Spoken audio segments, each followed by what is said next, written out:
Economic Performance and Policies. Recording is on. And that is followed by Elisa, second appearance. This is Elisa 2.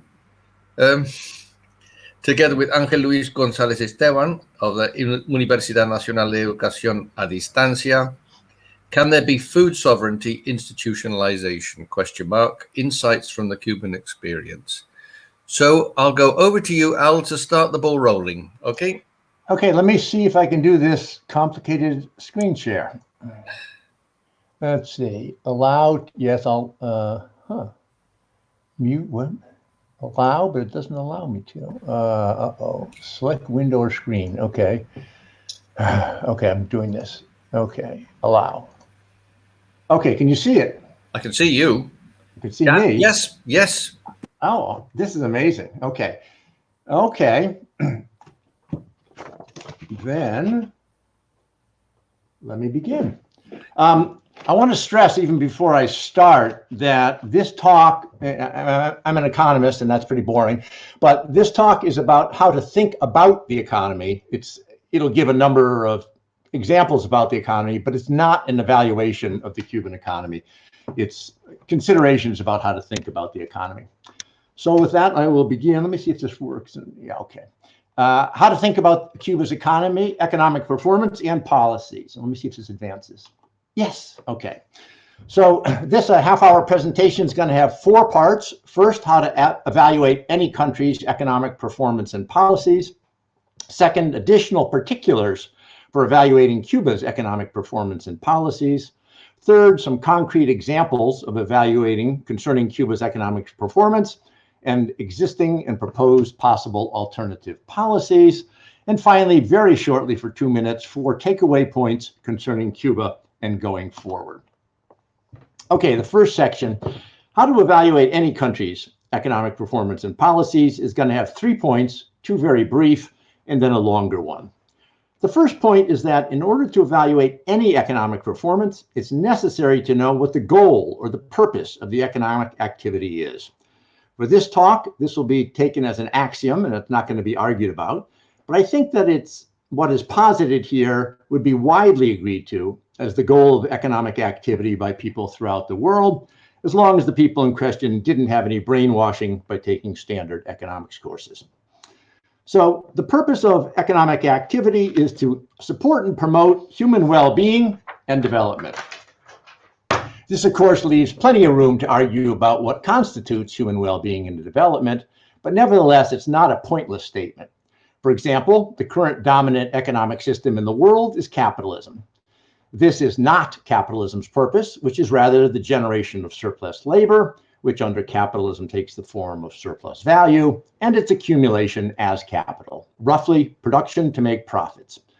Capitalism, of course, claims that by pursuing this goal of producing to obtain profits, that well-being and human development trickle down to people more so than in any other system of production, including any system that attempts to produce to directly support human well-being and development. Capitalism's opponents, to the contrary, maintain that the real-world record of capitalism's performance shows that claim by capitalism to be false. But in any case, a prerequisite for evaluating any country's economic activity is to know the goal or purpose of that activity, and that is taken here to be that it should support and promote human well-being and development. The second point concerning how to evaluate any country's economic performance and policies is even briefer. By far, the most common way to evaluate a country's economic performance is to consider the level and the rate of growth of its gross domestic product, or GDP. Policies that generate more GDP and its faster growth are held to be better, and conversely.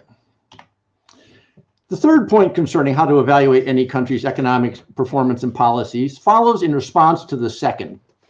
Given the overwhelming use of GDP to evaluate economic performance, since the modern GDP concept was developed in 1934 by Simon Kuznets, and then adopted for the whole world in 1944 at the Bretton Woods Conference as the main indicator of a country's economic activity, the third point argues why doing this is economically seriously inadequate.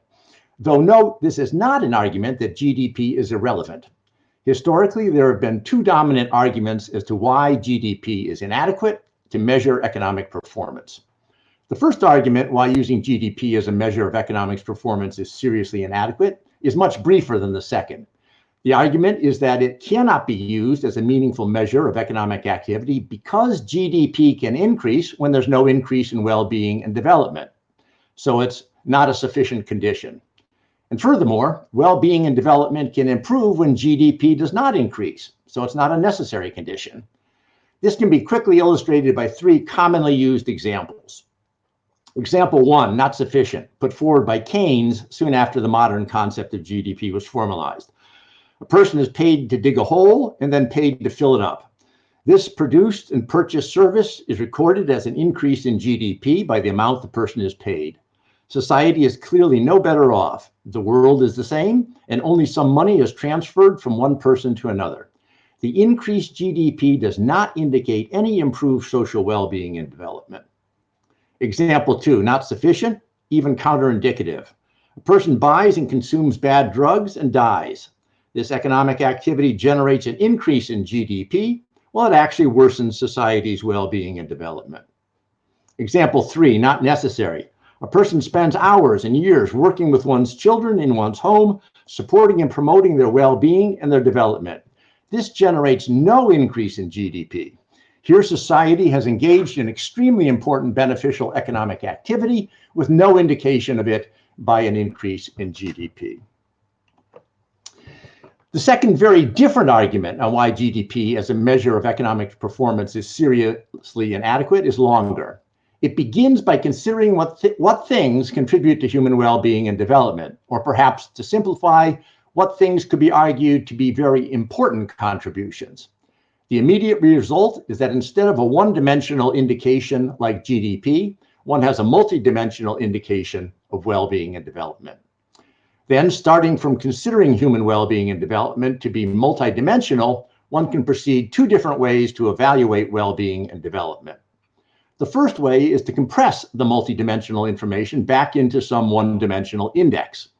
With this, one can order or rank two different states as having higher or lower well-being and development, hence as being better or worse than each other, or preferable or less preferable. Such a one-dimensional index works for evaluation just like GDP, but by construction, such an alternative index to GDP contains information about contributions to well-being and development besides GDP. There are now many such alternative indexes for social well-being and development beyond GDP. The best known of these is the Human Development Index, or HDI. The index is created from the simple three-dimensional consideration of human well-being and development. Longevity, both a contribution itself to well-being and development, and also as a proxy for the more important but hard to measure good health throughout life. Literacy, as one very basic component of the ability to develop oneself and also to take part in social decision-making, and per capita GDP as a proxy for material standard of living. It was created by the United Nations in 1990. A report on important issues concerning the state of well-being and human development of humanity is issued every year, which includes, as a small part of the report, a ranking of all the countries in the world according to their HDI. It also includes comparing a country's HDI to that of the previous year so that one can see what countries are improving their HDI and what countries are deteriorating. Here in this presentation, I'm only concerned with considering how do we evaluate the economic performance of a country, so these brief comments are all that are necessary about the HDI. One can read much more about the concept of HDI as an alternative to GDP in these UN reports that are on the slide, particularly in the first report put out in 1990, where of course they had to explain the concept. I have given here the links to a free download of the report in English and Spanish, though of course they are easy to find just by Googling them. Later, I'll briefly use the HDI to indicate something about Cuba's economic performance.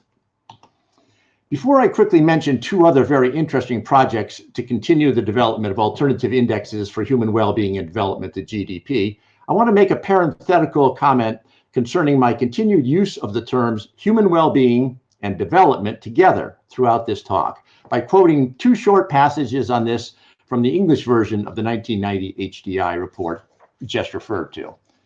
From page 10, The end or the goal of development must be human well-being, so they're treated as equivalent. Also from page 10, the term human development here denotes both the process of widening people's choices and the level of their achieved well-being. So again, they're linked. Also on this, it also helps to distinguish clearly between two sides of human development. One is the formation of human capabilities, such as improved health or knowledge. The other is the use that people make of their acquired capabilities for work or leisure.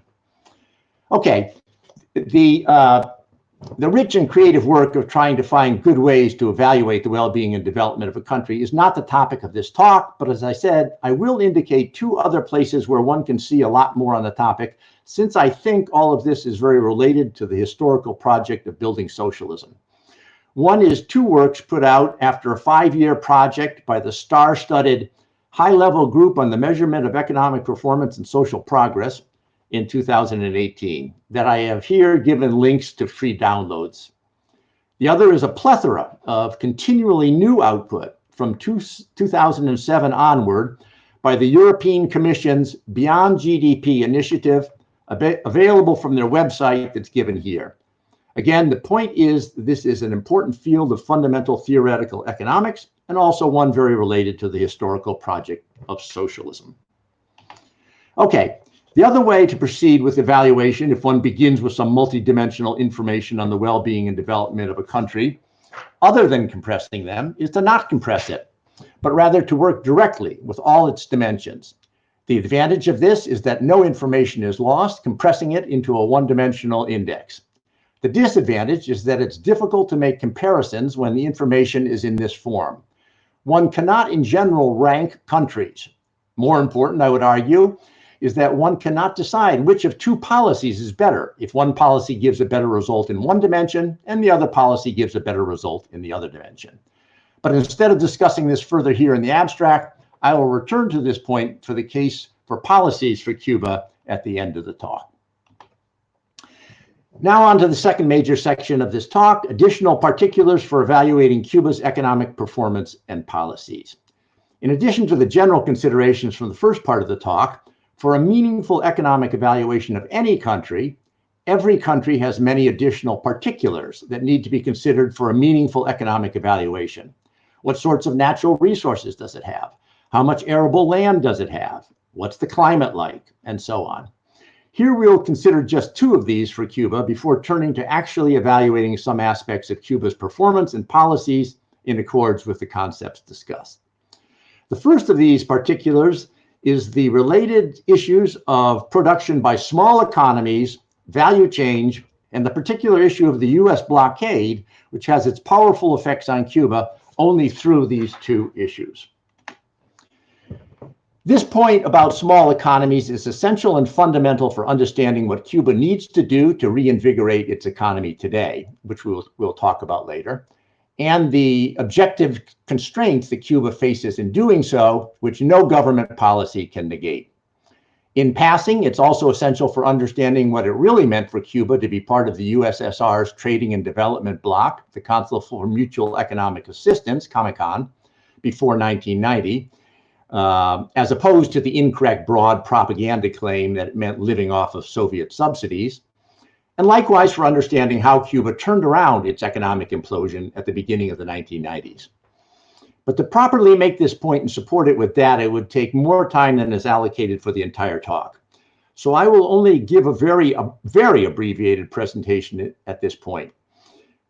For presentations at much greater length with more supporting data, please take a look at these two articles that I have published very recently. The first is called Imperialism and the Transition to Socialism in Cuba in the once-a-year journal Research in Political Economy, number 36, which is coming out this month. As the title indicates, this article is very much about the effects of world imperialism, and particularly that of the US on Cuba's project of building socialism. Like most journals, however, one can access this free only if one's library subscribes to it or some such thing. Though if anyone listening wanted to send me an email, I could send you a copy.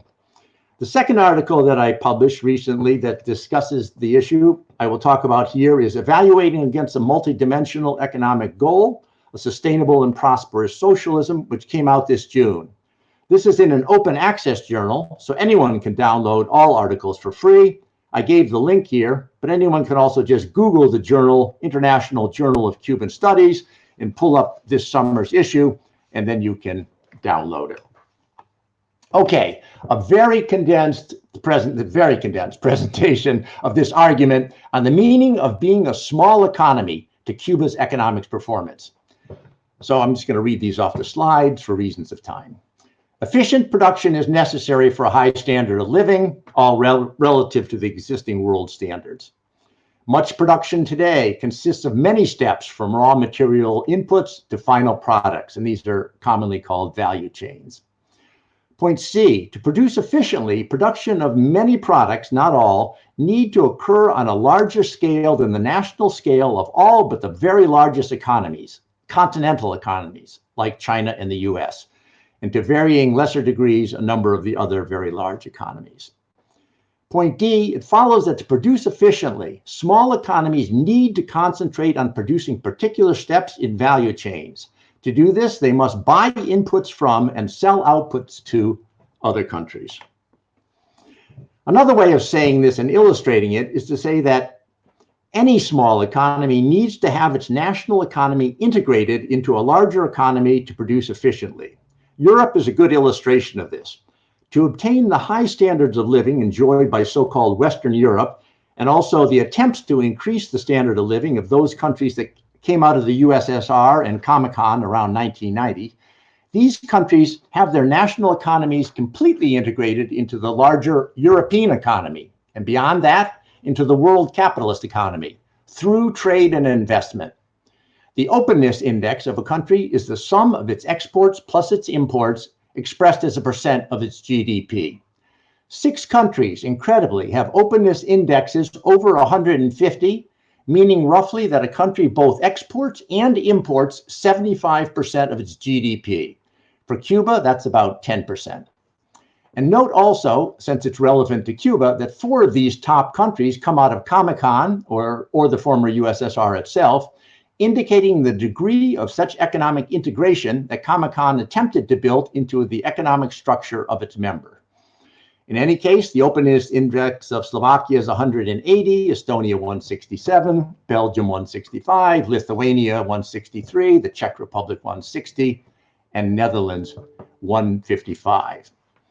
Okay, 2 quick points in passing.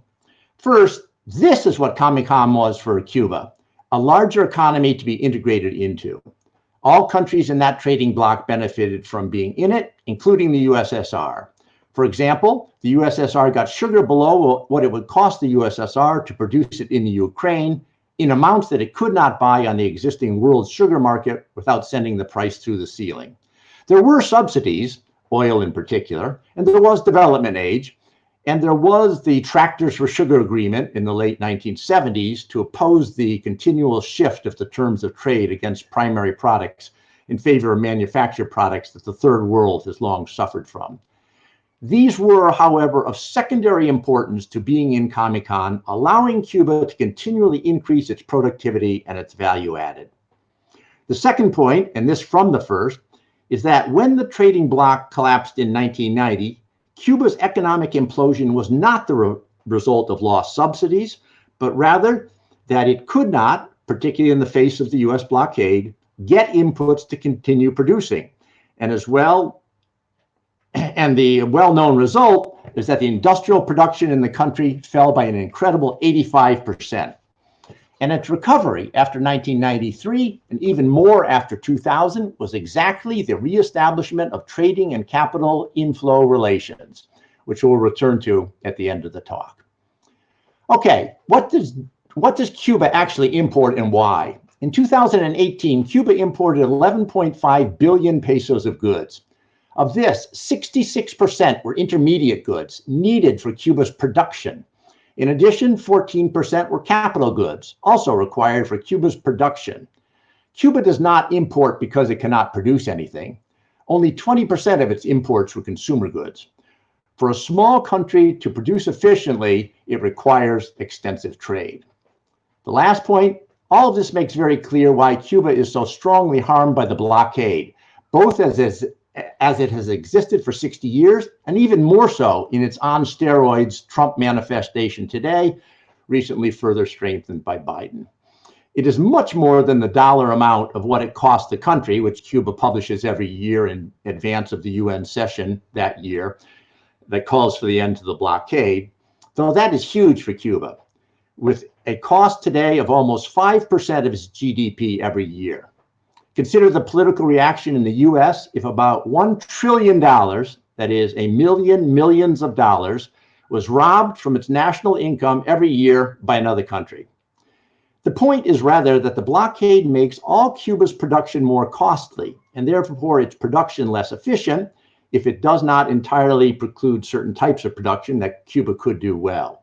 Or it makes it so that Cuba cannot sell what it, again, could produce well. All this significantly lowers Cuba's standard of living. Okay, the second particular for evaluating Cuba's economic well-being and development is that Cuba has very explicitly stated since 1961 and since 2016, its economic goal to build a prosperous and sustainable socialist economy. Its declaration of the goal of socialism in 1961 already implied the goal would be prosperous and sustainable socialism.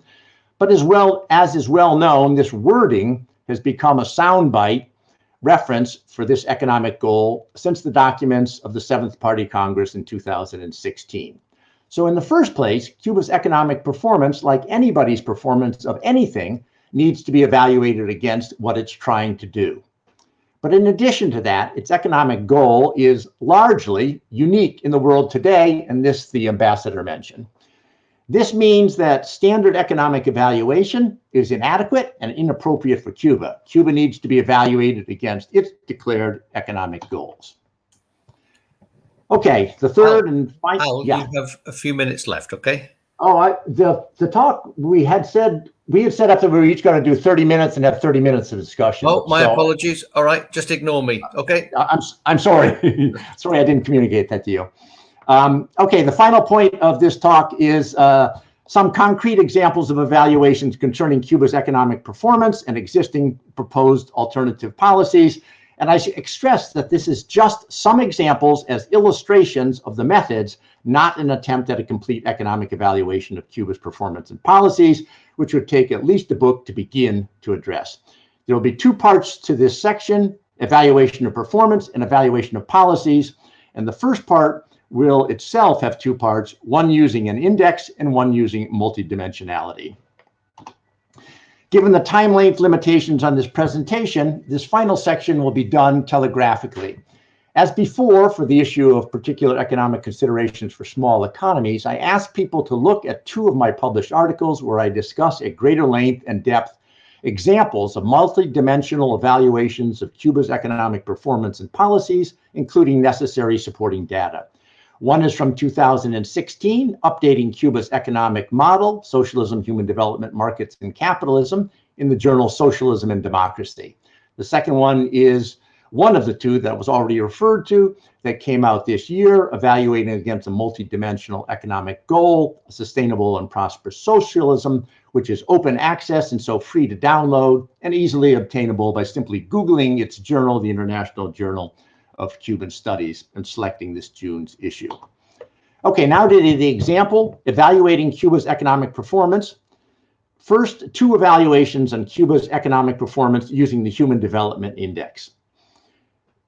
The first year the United Nations published the HDI in 1990, Cuba was listed 39th out of 130 countries, which the report placed as the high HDI aggregation. By per capita nominal GNP, the World Bank listed it much lower at 67th out of 176 countries and territories that it ranked, making it what the UN called a middle-income country. A quarter of a century later, after its special period economic implosion, its recovery, its boom, and the beginning of its post-Great Recession experiences, its World Bank per capita GDP ranking in 2014 had fallen to 103rd out of 208 countries and territories listed.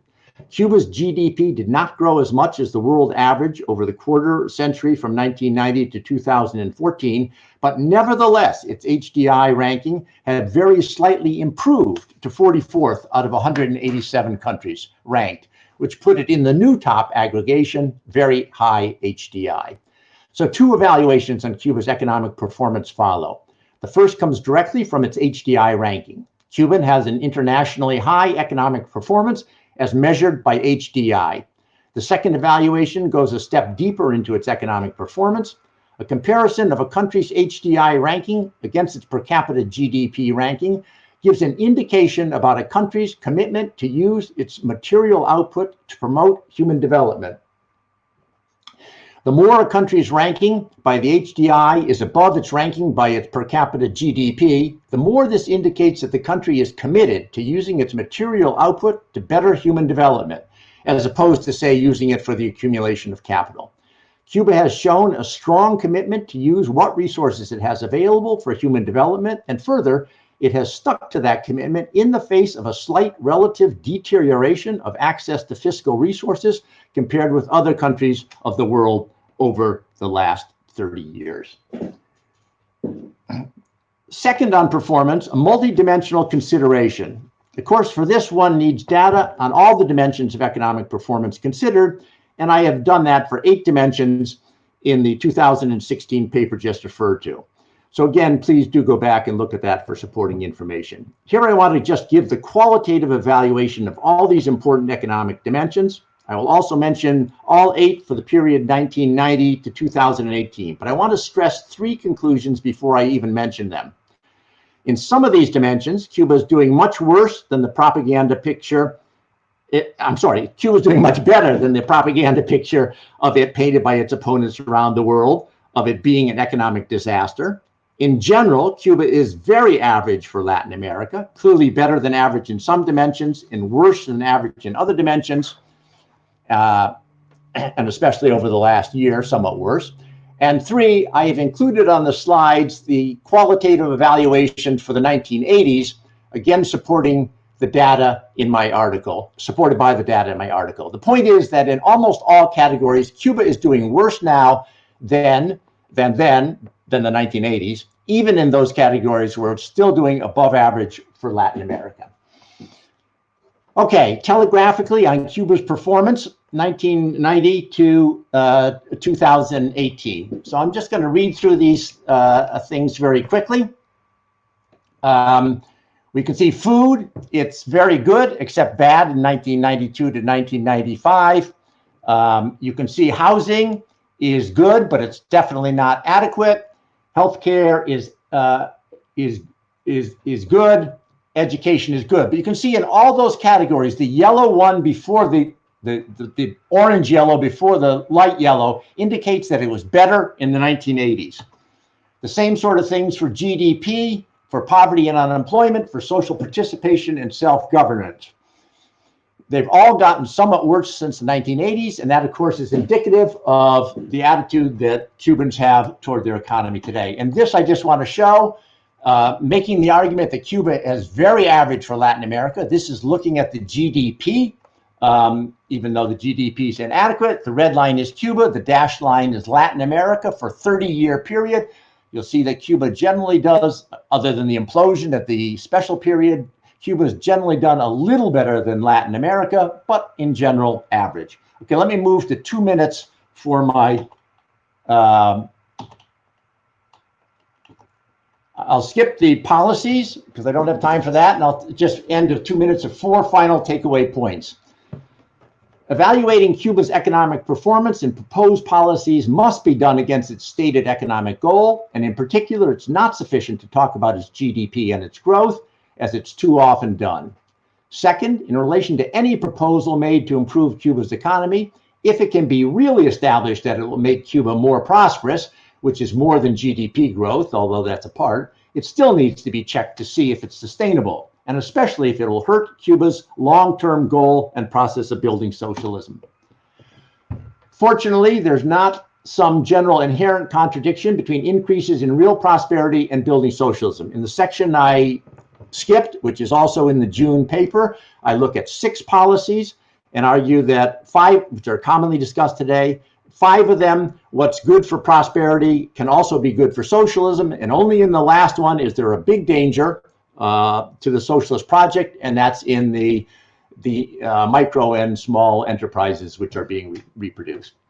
Many of the policies currently being discussed to improve prosperity would either also help the process of building socialism or at least not hurt it. This author finds 5 of the 6 policies considered all major policies under consideration actually of this type. And the last point, but contradiction is possible between the goals of prosperity and sustainability and socialism. And so all proposed policies must be checked against all the dimensions of Cuba's economic goal. Sometimes one will find there could be a contradiction depending upon how the policy is carried out. In that case, a way of implementing it must be designed, if possible, that will not hurt any of the dimensions of Cuba's economic goal. This author considers one of the policies considered, one of the policies I skipped over, the introduction of the micro and small enterprises into the economy to be of that type. The way they are introduced must be carefully considered against the goal of building socialism, since they do clearly have the potential to restore capitalism if introduced without adequate guards against that. And that's it. Thank you very much. Many thanks, Al. And I'm really sorry for interrupting you. That was 2 seconds. And the bigger problem is that me and clocks don't always work at the same speed. That's okay. I say what I assumed was falta de disciplina actually turned out to be disciplina perfecta. So thank you. Thanks. All right. I'm going to open for 10 minutes for questions, comments, and then move on to the second paper, allowing for the half hour for that as well. Okay. So off you go for 10 minutes or whatever it takes. Over to you, folks, for questions, and I will try to spot you all. Yeah. Okay. Looking quickly. Yes, Elisa, please. Okay, thanks a lot for your presentation, Al. I found it extremely interesting. I was wondering what variables are you using for food when you are talking about the multidimensional index. Obviously, as you said, I would like to get your paper, if possible, because I think it is extremely interesting. I'm looking forward to reading your paper. Thanks a lot. So in terms of food, what are you using to measure this dimension? Thanks a lot, Al. Okay, so I'll actually try to answer these real quickly, each one, so we have time for questions. What I actually use in the paper is the standard measure that the UN uses, which is fats, calories, and proteins. And so, yeah, when you go down to Cuba, you might have to eat Spam in the old days from the Soviet Union. And so, yeah, that's not really the best. But as far as fats, proteins, and calories, which are very important, particularly to people in the third world, they did tremendously well in the 1980s. There is a report just out now on the situation of fats, proteins, and calories in Cuba now. And it's actually not terribly bad. It's nowhere near as bad as it was in 1993. When the levels of those 3 things actually fell to almost the levels of Haiti for a year in 1993. And so we all know there's queues, there's problems, there's discontent, and we all know, to be honest, it's just not good as far as food. But again, I do want to come back. The ambassador stressed this. Today, among people that support Cuba, there's been a tendency to say, well, we can't blame everything on the blockade. Cuba's made a lot of errors. And that's true. And I myself am waiting to hear your talk next, because I think one of the 2 biggest errors that Cuba made, not just right now, but over the last 15 years, was not developing the agricultural sector enough, particularly for the issue of food self-sufficiency and sovereignty, which has become a big topic today. And Cuba should have known it. They were able to build the special period before they needed it because they were afraid of U.S. invasion. They should have known the U.S. was going to strangle them on food by the blockade. So, okay, but yes. Emily, is that a question from you? No, it wasn't a question from me. Yeah, no, I just lost the connection and rejoined. Okay, all right. Yeah, okay. So any other questions for Al? Is that a question from you, Alf? Yeah. Alpha, yeah, okay, over to you. I just wanted to ask Al, how do you judge the tourism in terms of the economy? Because I understand that some people say that Cuba is okay without tourism, and that kind of really surprised me. Can you just tell me a little bit about that? That tourism seems to play a most important part in Cuban economy. Okay. So I can answer that. The clause you threw in there, just tell you a little bit, is the part that's a difficult thing to tell you just a little bit. So tourism was very fundamental to the recuperation of Cuba in the 1990s. And for the 1990s, tourism was the engine of the economy. It was the engine of the economy for the reasons I pointed out, because Cuba, in order to reactivate its productive sector, needed to be able to buy imports, also sell exports. And tourism allowed an inflow of capital and set up trade relations that allowed it to reactivate its sector. So tourism was essential. It was the driving engine up to the year 2000. By the year 2000, nickel took off and biotech sector took off. And then later, of course, medical services eclipsed all of them. Medical services in 2018 was double the level of tourism. So from 2000 on, tourism has to be classified as an important sector of the economy, but the Cuban economy does not entirely depend upon Cubans. So it's somewhere in between. You can't say it's unimportant. You can't say it's like the 1990s and it depends upon it. In one of the papers that I referred to, I can't remember which one, I actually put the statistics for Cuba, and it's very amazing. The International Tourism Agency puts out a listing of all countries and everything you want to know about tourism. And it lists the contribution of tourism to the GDP of every country, along with 100 other things. And if you list all the countries in the world, Cuba is actually the most average country in the world as far as people. We think that tourism is like dominant in Cuba and it's going to fall apart. Cuba tourism is not only less than the Dominican Republic as a share of GDP, it's vastly less than Jamaica. More surprisingly, it's less than Mexico and only slightly above Argentina. And even more surprising, it's less than Italy, Spain, and England as a share of the GDP. It's about 10% of the GDP. So that makes it an important sector. Anyone who thinks that Cuba's recovery is going to go well without the tourism recovering is wrong. But anyone who thinks that tourism is the heart and soul of the Cuban economy now, it just isn't. It isn't compared to other countries, and it isn't compared to other sectors of the economy, which other sectors could do a heck of a lot better if the blockade wasn't preventing them from growing further. Oh, that's interesting. Thank you. Oh, right. Okay. Thank you, Alpha. Steve, do you want to come in? Steve yes, please. Thank you. Thanks, Al, for a fantastic, I thought, really important intervention there with your paper. Two things, though, just to strike a contrary note to what was just said. I think the importance of tourism is not in the size of its contribution, but in the quality of the nature of what it produces, which is hard currency. The problem that Cuba has is getting its hands on stuff that it can use to pay for imports. And tourism provides a very, very important supply of cash, hard cash, and that's what it needs.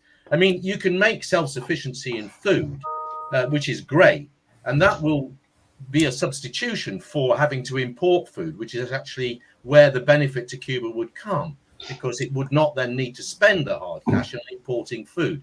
So tourism maybe has a very, very important part to play in the economy as a consequence of what it does, rather than how much it does, if you see what I mean. And of course, it does actually also employ a large number of people. It gives people activity within the economy and gives them a livelihood. which I it's think about 10% also. It's about 10% also of employment. Well, yeah, but then, yeah, let's not get into a debate. The thing that I wanted to say was this point about growth. I mean, in a way, it's not GDP, but the addiction to the idea that you have to constantly grow that is the problem. And that's the problem we've been trapped in. And that's really a capitalist ideological mindset, which we've got to get away from. The point is that, I mean, I look actually somewhat nostalgically back at the special period, because although the privation was desperate and terrible, people were actually getting around on bicycles. They were actually eating better diets, in the sense that they were eating more vegetables and less very calorific foods that weren't very nutritious, really. There were aspects of that egalitarianism of scarcity, which was actually really very promising from the point of view of demonstrating what was possible without growth.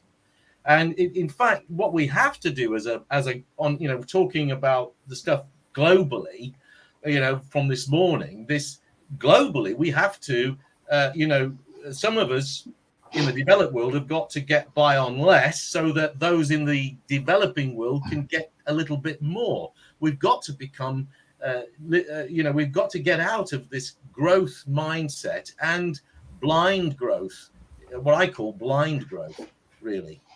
Thanks. Sorry. Okay, let me respond to both of those real quickly. So your first point is absolutely right. They can't go into everything, but the hard currency that it earns gives it a disproportionately bigger role, though anything else which earns hard currency, like nickel sales or sales of doctor services, also gives them exact sales of doctor services earn twice as much hard currency as tourism. But yes, it's more than 10% important to the economy because it's earning in hard currency, which takes us back again to the blockade, because they can't set up normal trading relations to get around that sort of stuff. They had them for a while with Venezuela, and that was very important. That was exactly why they were able to thrive again. But when that broke up, you have to be integrated somehow into a bigger economy, because small countries can't do anything different. One of my messages. But your point is very right. On that. Again, I go back to the blockade. I don't want to say the blockade is everything. I do want to say Cuba did some things wrong, and fortunately, Elisa and Ángel will talk about agricultural policy after that, which is one of the two things I think they did the most wrong over the last 15 years.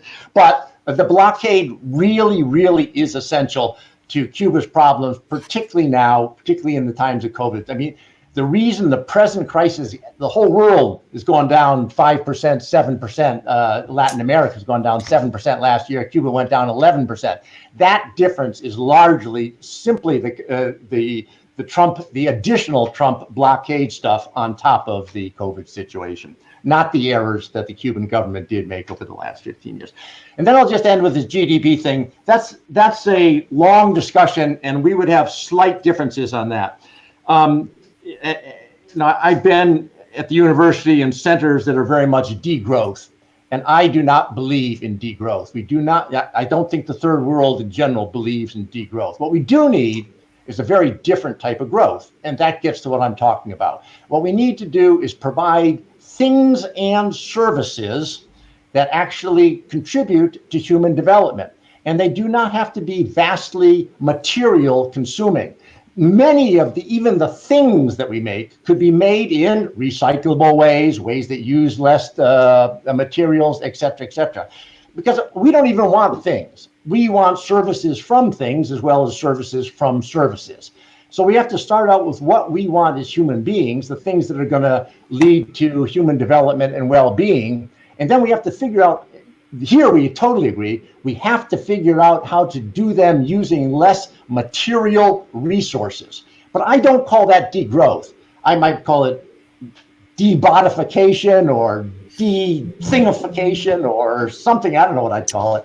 But I wouldn't call it degrowth, because that does not go over in the third world, where people are still looking for stuff to support a better life. And the garbage they're given from the first world is not what they need, but they actually do need stuff to make their lives better.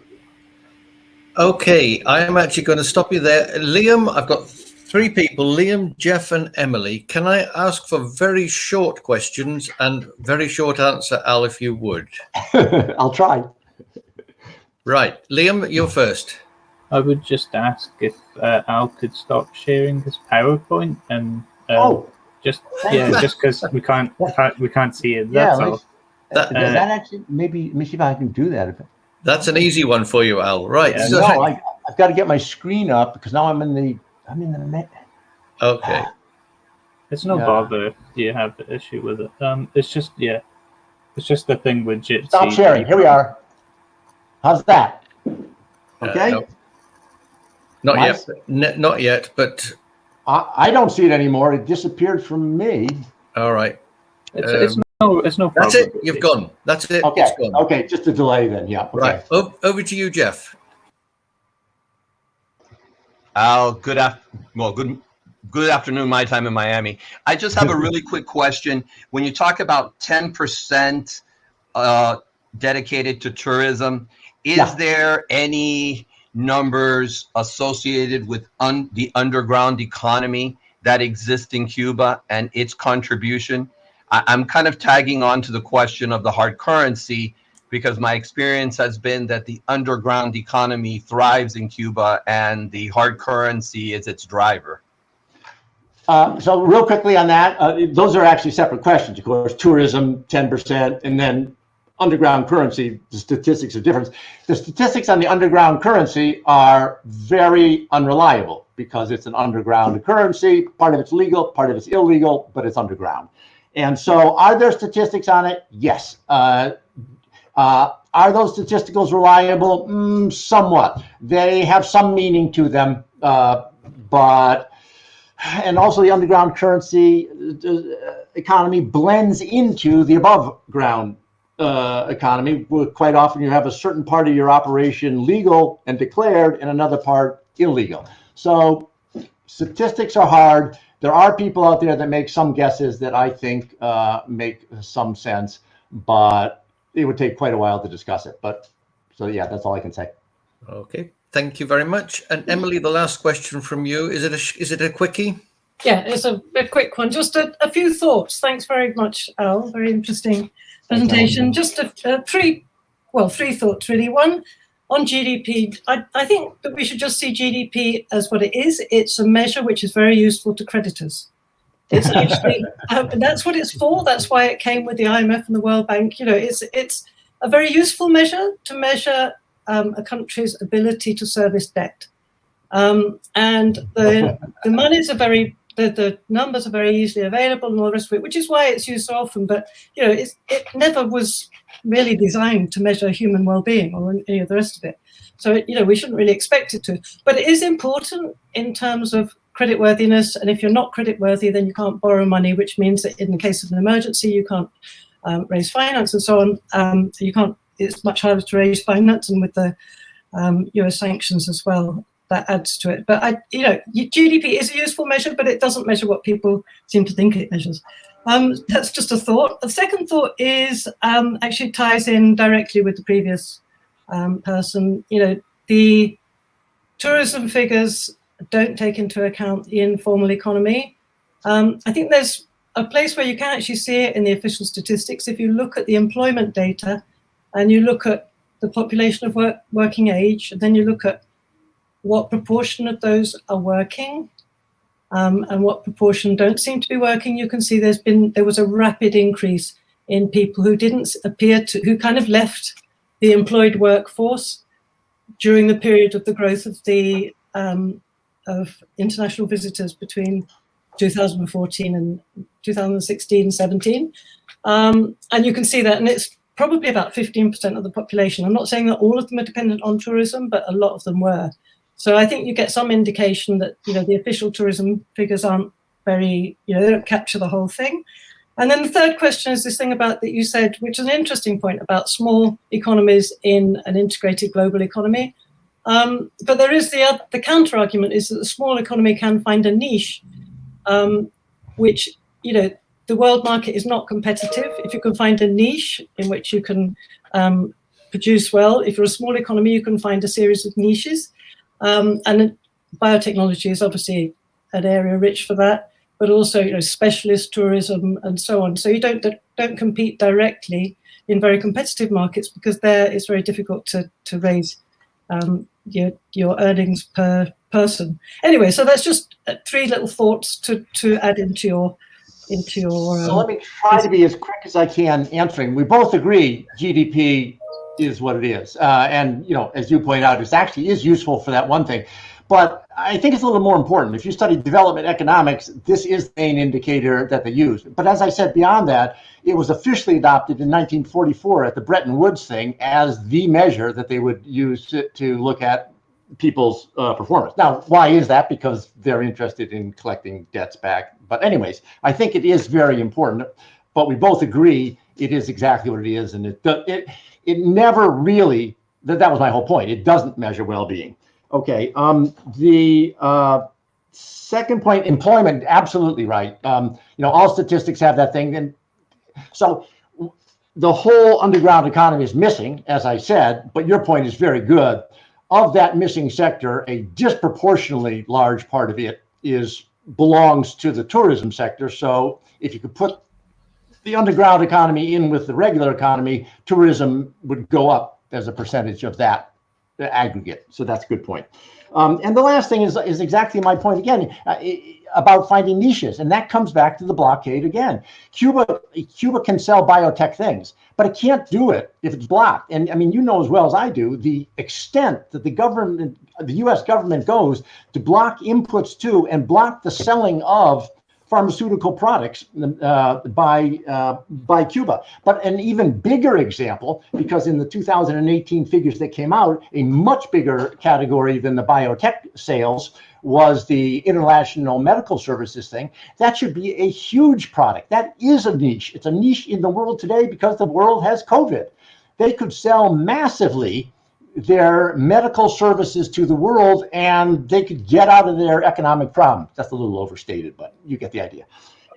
But that is being blocked once again. So my whole point is, yes, if you can find a niche, Switzerland, you know, where I live, has a niche and it does really well, but that's because it's allowed to integrate into the bigger economy. Cuba needs to integrate into a bigger economy, and it's not allowed to integrate into the world capitalist economy on reasonable terms. That's its problem.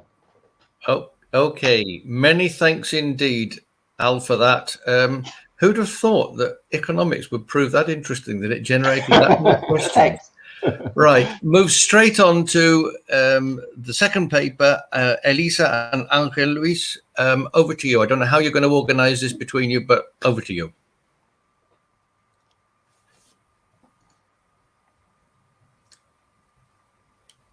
Can't hear you.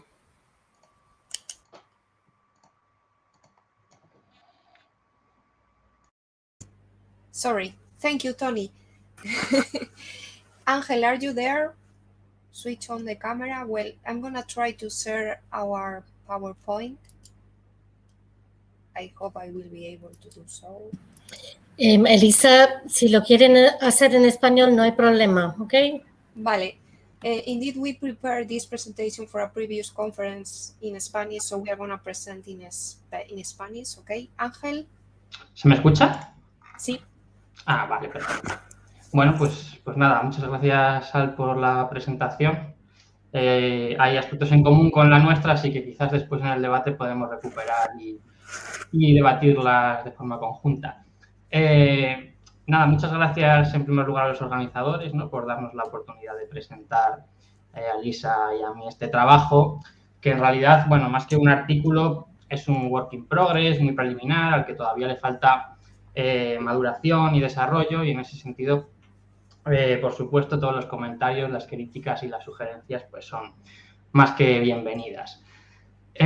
Bueno, el objetivo general o principal de nuestro trabajo consiste en tratar de contrastar o evaluar en qué medida el llamado modelo de la soberanía alimentaria, que ahora hablaré, ha sido aplicado o institucionalizado en Cuba desde los años 90 del siglo pasado en adelante, de una forma probablemente mucho más intensa o fiel al modelo que en ningún otro país del mundo. por supuesto debido a un conjunto de circunstancias particulares que también trataremos de analizar muy brevemente, ¿no?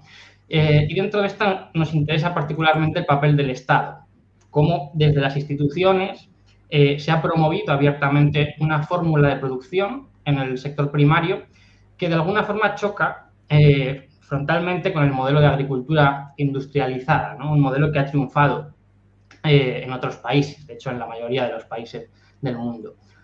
Por tanto, una de las particularidades, de las grandes particularidades del caso cubano, es que desde los años 90 en adelante se desarrolla un modelo que en líneas generales se corresponde con este paradigma que también se desarrolla internacionalmente, ¿no? A nivel mundial desde los años 90, que además goza, yo diría, de una salud creciente y que es lo que se ha venido a llamar la soberanía alimentaria. Bueno, el concepto de soberanía alimentaria nació o se expuso por primera vez en 1996 en una cumbre mundial sobre la alimentación en el seno de un movimiento internacional llamado Vía Campesina, que es un movimiento que en la actualidad agrupa a casi 200 organizaciones de productores primarios de más de 80 países. En el caso de Cuba hay una organización que forma explícitamente parte de la Vía Campesina, que es la Asociación Nacional de Agricultores Pequeños, ¿no? La ANAP, y que funciona, la Vía Campesina, como un agente político, como una organización internacional que busca abiertamente ejercer un papel en el ámbito de la toma de decisiones a escala internacional.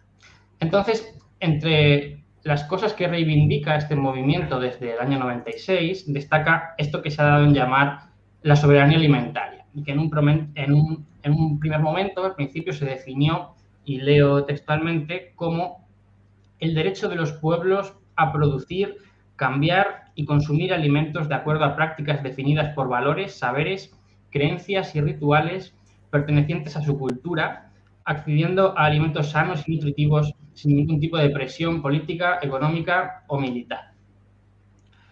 Bueno, en realidad existen múltiples definiciones, ¿no?, de soberanía alimentaria. Como diría Philip McMichael, es un concepto con una genealogía compleja y ninguna de estas definiciones es particularmente precisa ni fácil de operacionalizar, de medir, de cuantificar, ¿no?, de estudiar en términos empíricos. Algo parecido a lo que pasa, por cierto, con la noción de bienestar de la que hablaba antes Al.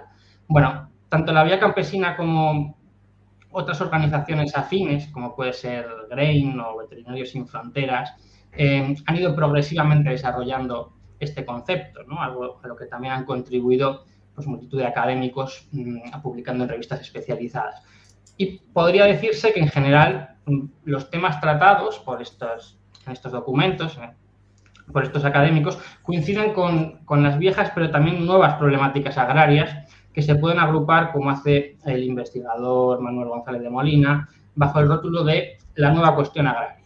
Nuevas formas de expresión de la desigualdad en el acceso a la tierra y en la renta agraria, los problemas ambientales derivados de la explotación y la propia redefinición del papel de la agricultura en el desarrollo económico de cada país. Claro, son temas muy diversos. Los partidarios de la soberanía alimentaria analizan y opinan sobre muchas cosas diferentes, sobre los determinantes de los precios de los alimentos. Esto fue un debate bastante importante a partir de la crisis de 2008, ¿no?, cuando se produjo ese pico a nivel internacional. Opinan también sobre la naturaleza de las políticas comerciales, agrarias, pero bueno, quizás por encima de todo eso puede decirse que la Vía Campesina defiende un determinado modelo de desarrollo agrario que está basado en fincas pequeñas, relativamente independientes de los insumos externos y gestionadas por familias campesinas o por comunidades que aplican los principios de la agroecología. En definitiva, un modelo basado en la pequeña explotación que comúnmente se ha asociado al atraso, ¿no?, al menos desde finales del siglo XIX, cuando Kautsky publica La cuestión agraria. Claro, las dificultades para operacionalizar de alguna forma la definición o las definiciones de soberanía alimentaria son evidentes, ¿no? A mí lo que me interesa destacar es que la soberanía alimentaria es sobre todo un discurso que tiene varios componentes o varias partes. En primer lugar, una parte descriptiva, que básicamente es la crítica al modelo de agricultura industrializada y a sus consecuencias en términos sociales y también ecológicos. En esto la mayor parte de la gente coincide o tiende a coincidir en esta crítica a la agricultura industrializada, ¿no? Incluyendo a Henry Bernstein, que es un académico que en 2014 publicó un artículo crítico o escéptico, ¿no?, con esto de la soberanía alimentaria. Bueno, pues él también está de acuerdo con esta parte descriptiva, con esta crítica al modelo de revolución verde, si queréis. Pero este discurso también tiene una segunda parte normativa, ¿no?, en la que a su vez se mezclan muchas cosas. Se mezcla una idea de cómo debería ser idealmente el sistema alimentario, con un conjunto de razonamientos y de posicionamientos ideológicos sobre por qué debería ser así, y también con un programa político para lograr esos objetivos, que incluye la condena de determinadas políticas económicas, el apoyo a determinados programas, etcétera, ¿no? Esta parte normativa se correspondería con lo que Bernstein llama el segundo y el tercer pilar de la soberanía alimentaria, ¿no?, con los que él se muestra escéptico, que son la reivindicación de este modelo campesino de agricultura y el programa político que se propone para encaminarse hacia el desarrollo de ese modelo. Pues bien, una idea importante, creo, es que desde el momento en que la vía campesina planteó por primera vez todo esto de la soberanía alimentaria en el 94, ¿no?, este discurso, o una parte del mismo, de la soberanía alimentaria, ha ido progresivamente asentándose como lo que Foucault llamaría un régimen de verdad. De una forma similar, me parece, a lo que ocurrió con el modelo de agricultura industrializada y revolución verde en los años 50 y 60. Y me explico. Hay algunos autores que argumentan que existe un campo de batalla por el conocimiento en torno a la revolución verde y a las verdades de la agricultura, ¿no?, de la agricultura industrializada, ¿no?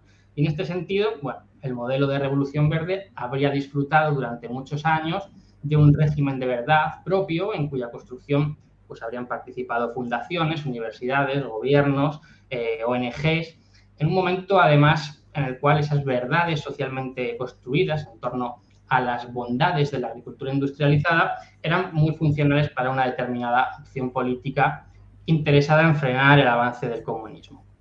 Pues bien, los tiempos han ido cambiando y yo creo que el discurso de la soberanía alimentaria ha ido progresivamente asentándose también como un nuevo régimen de verdad que se ha construido como antítesis al modelo de la agricultura industrializada y que estas nuevas verdades propugnadas por los partidarios de este discurso han sido crecientemente aceptadas y reivindicadas no solo por los pequeños campesinos y las organizaciones afines a vía campesina, sino también crecientemente por algunos periodistas, determinados políticos, organizaciones internacionales como pueden ser incluso la FAO o el propio Banco Mundial, o directamente por diferentes niveles gubernamentales, tanto en Europa, en España mismamente, como en América Latina y en Cuba, y en otras partes del mundo, ¿no? Pero lo que sucede es que los mismos actores que en según qué ocasiones se dicen partidarios de este modelo de soberanía alimentaria, porque está de moda o se ha constituido como ese nuevo régimen de verdad, son los mismos que, llegado el momento, no dudan en subvencionar un modelo agroexport, ¿no?, o en defender un modelo de grandes plantaciones,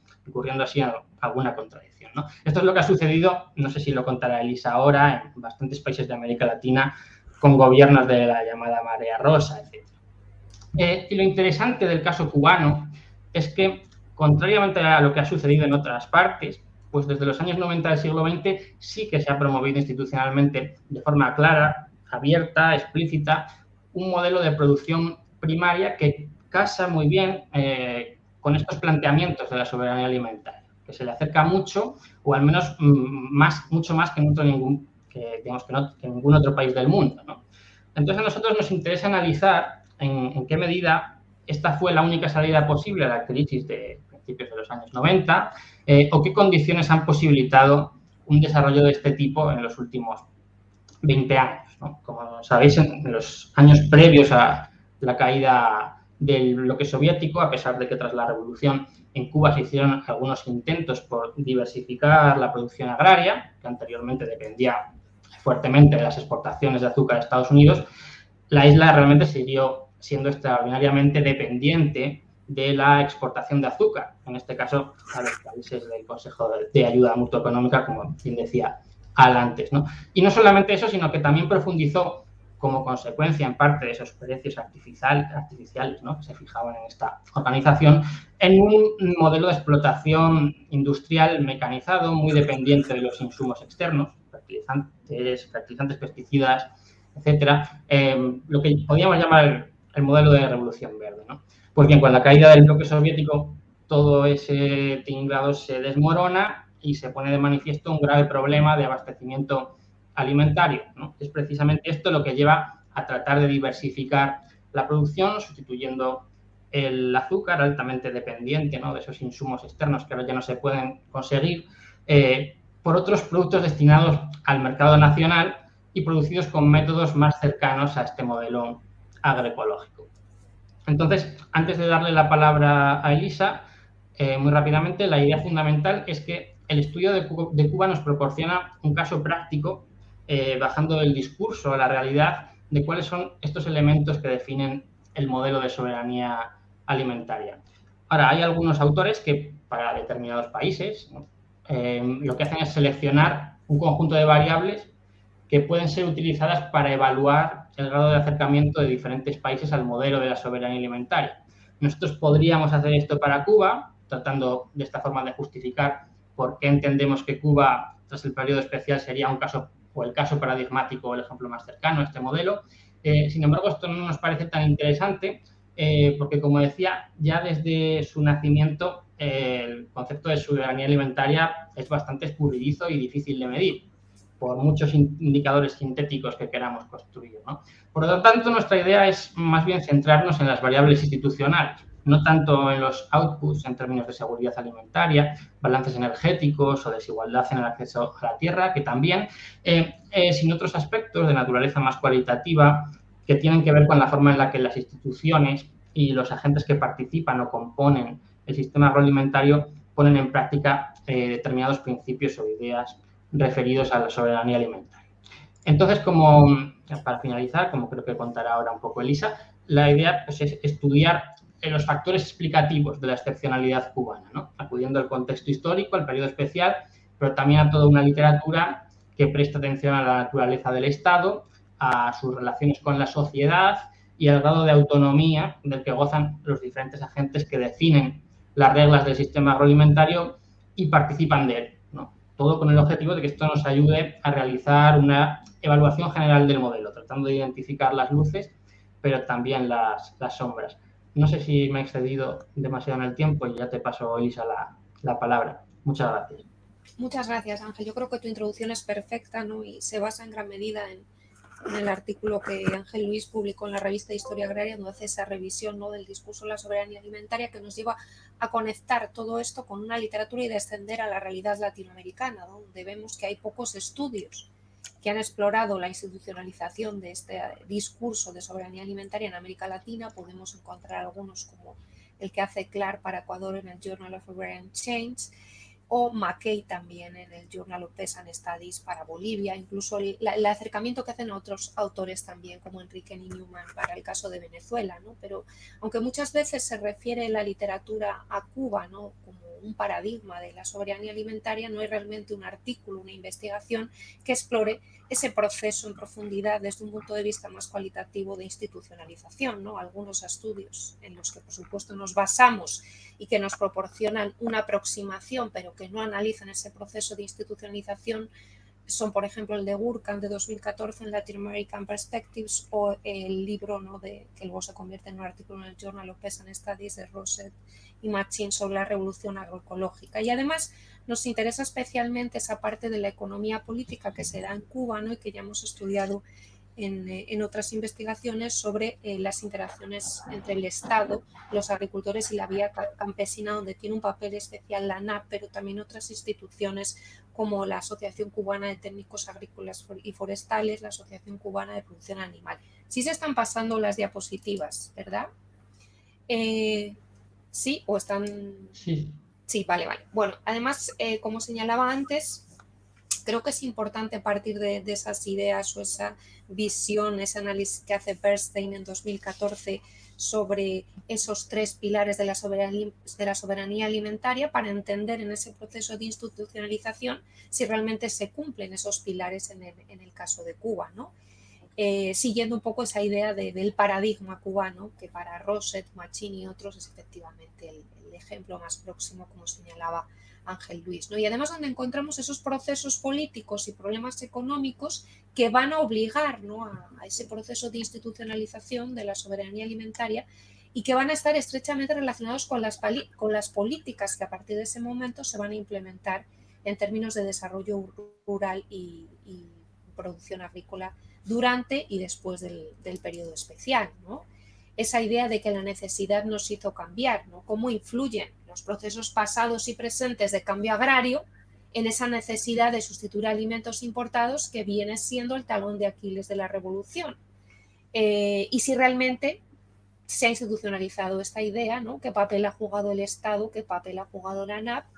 Y si los nuevos acuerdos, la nueva crisis, los nuevos impulsos van a suponer, ¿no?, un movimiento hacia una economía de mercado o una economía de municipio en la agricultura. Y ahí encontramos un artículo muy interesante de Pavel Vidal Alejandro, ¿no?, que nos acaba de enviar a los miembros del foro en Unión Europea-Cuba, en el que vemos, ¿no?, esas medidas, ¿no?, del sector agrario siempre comienzan en el sector agrario, pero con problemas, ¿no?, a la hora de lograr un completo avance hacia un mercado más abierto y un acceso más claro por parte de los pequeños productores. Y ahí podemos establecer una secuencia más clara desde el periodo especial, donde ya tenemos un cambio de paradigma con esa necesidad de producir alimentos que mencionaba antes también Al, ¿no? Es una especie de comienzo forzoso de la soberanía alimentaria, donde incluso se cumplen algunos de los pilares que menciona Bernstein en su artículo, y otros autores como Clark para Ecuador, que serían un poco las ideas de Chayanov, ¿no?, que se podrían aplicar al caso cubano, ¿no?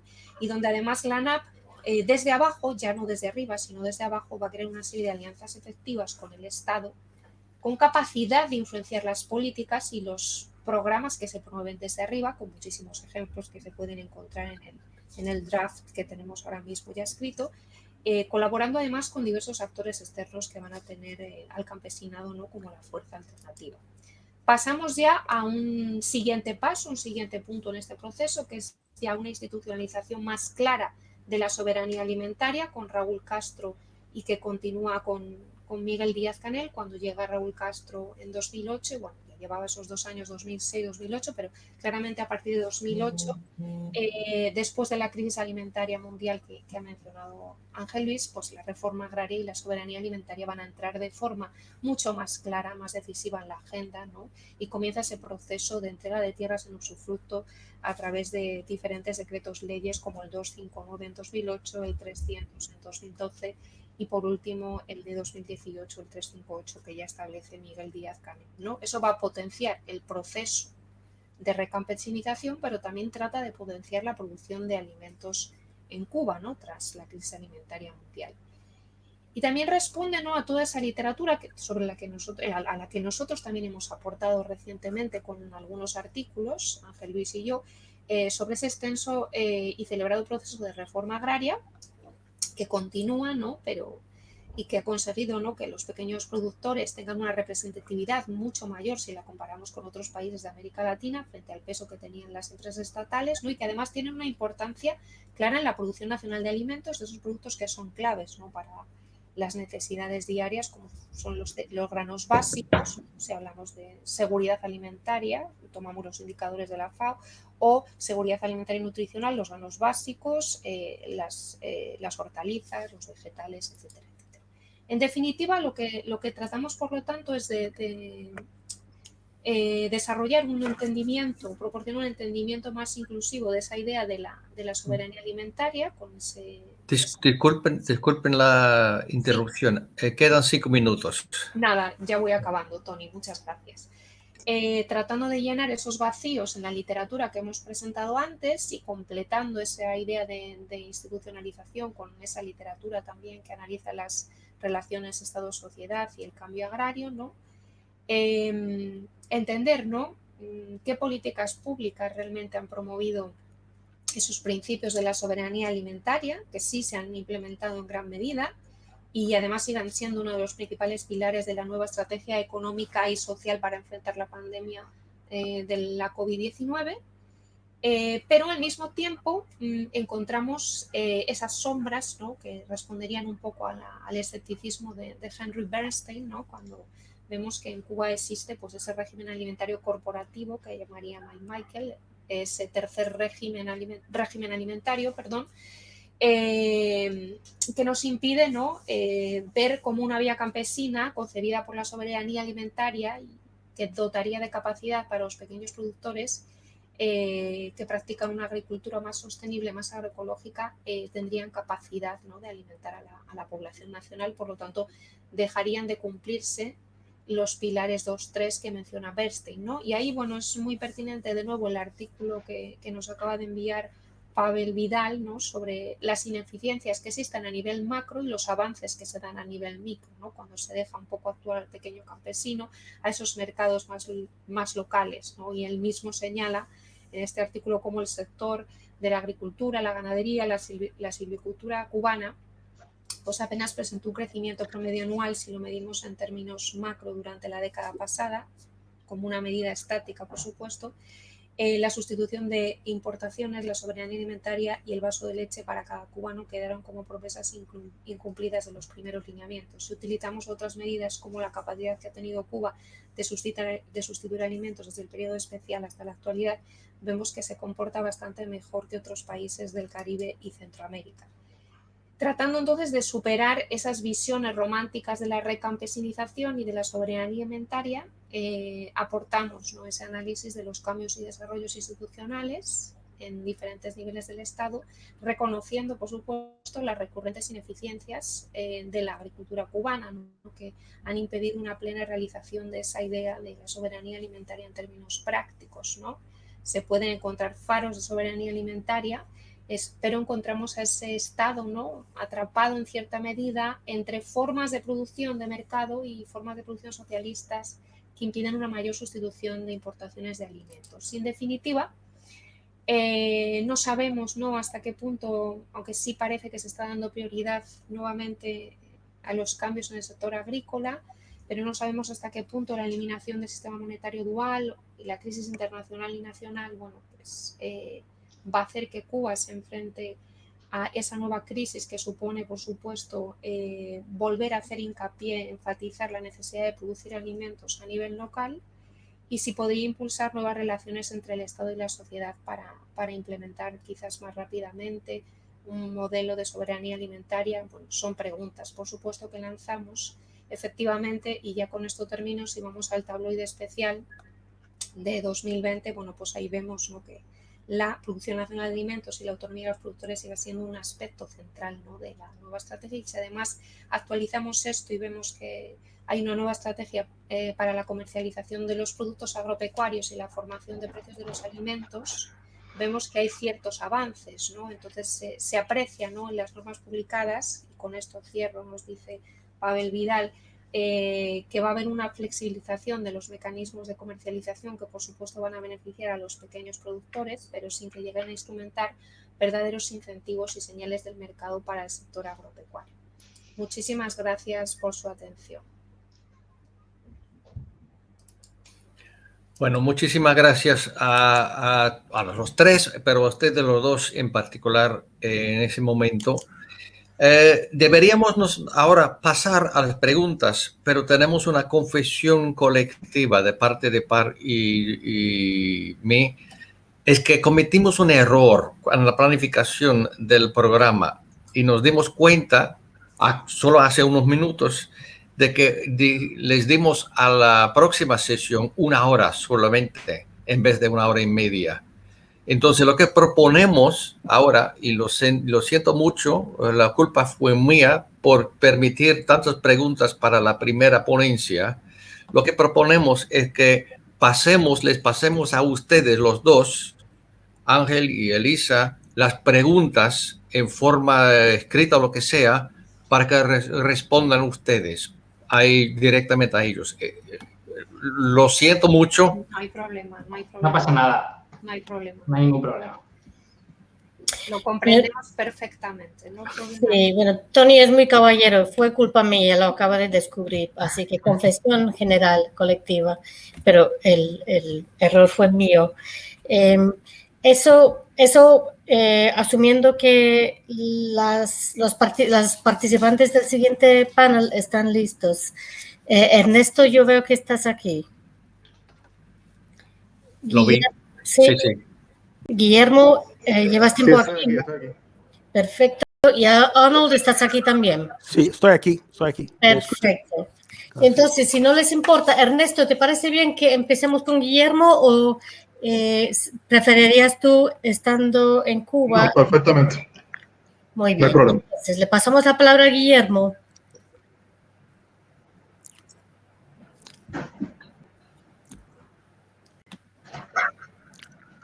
Pero, ok.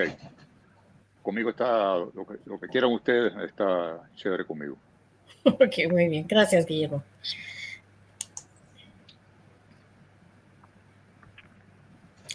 In English, no? So, Guillermo Grenier, we're starting session 4 on Cuba-US relations, Relaciones Cuba-Estados Unidos. Guillermo Grenier from Florida International University, you know probably about his work on the Cuba poll, and his paper is entitled The Cuban-American Vote and US-Cuba Relations, Do Parties Matter? Thank you, Guillermo. Ok, muchas gracias, Par. ¿Me escuchan bien? Perfectamente.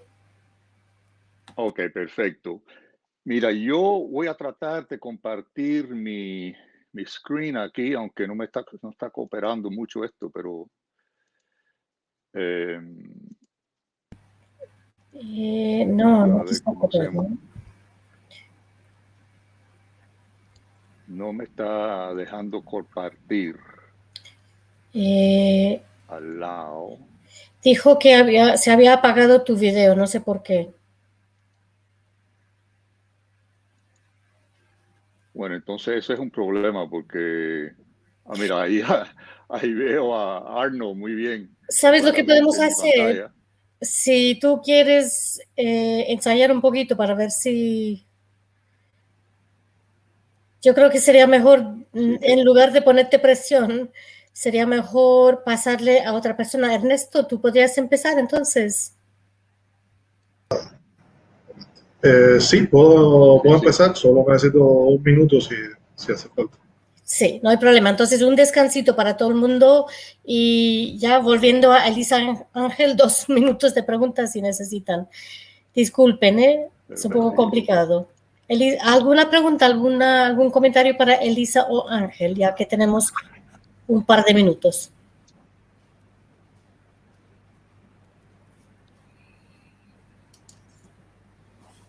Par, si te mando mi presentación, ¿tú puedes ponerla ahí en tu Yo pantalla? creo que sí, voy a intentar. Ya, voy a intentar. Ok, déjame ver, yo te la mando.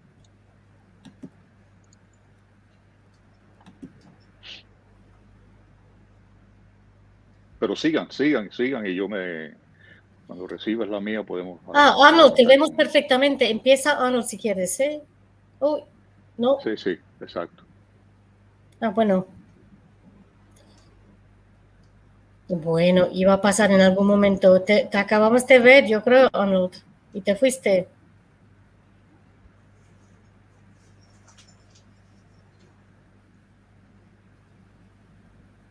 No.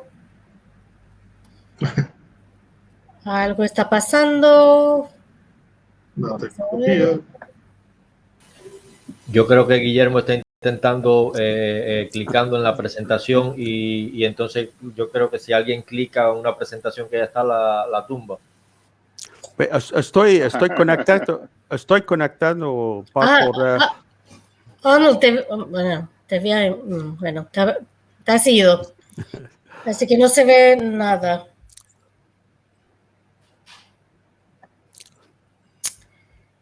Y tampoco me llega Guillermo, así que va a ser difícil, ¿no?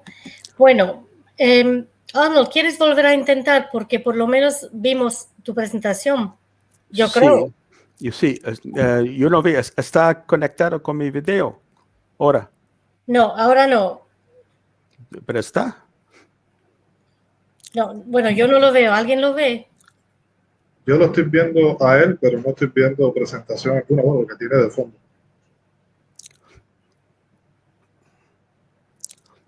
Ah, bueno. Ana lo ve. Par, Sí. estoy conectado por video. ¿No lo ves? Yo no. Yo no lo veo, pero si otras personas lo ven, no pasa nada. Si todo el mundo lo ve.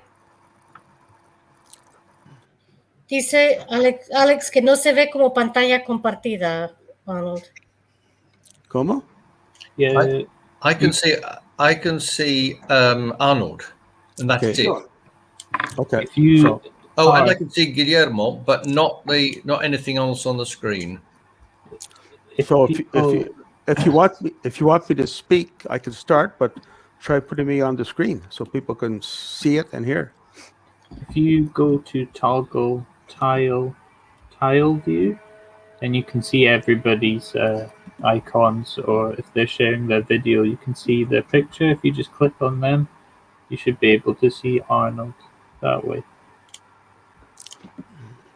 We can see Arnold, but the problem is he wants us to see his video. I don't have to see it as long as everyone else sees it. No, we can't see your video. You cannot. Well, that's a problem. Yes, we cannot see it. Okay, let me see if I can share Guillermo, so at least we can have one. Let me try. Nope, no, it's not going to work. All right. No, let's see if that works. Can we see anything? Yes. I'm seeing it. Yep. Yeah. Yes. So Guillermo, you just tell me next slide, and I will move on for you. Okay. There we go. Thanks. Now we're cooking. Okay. All right. Great.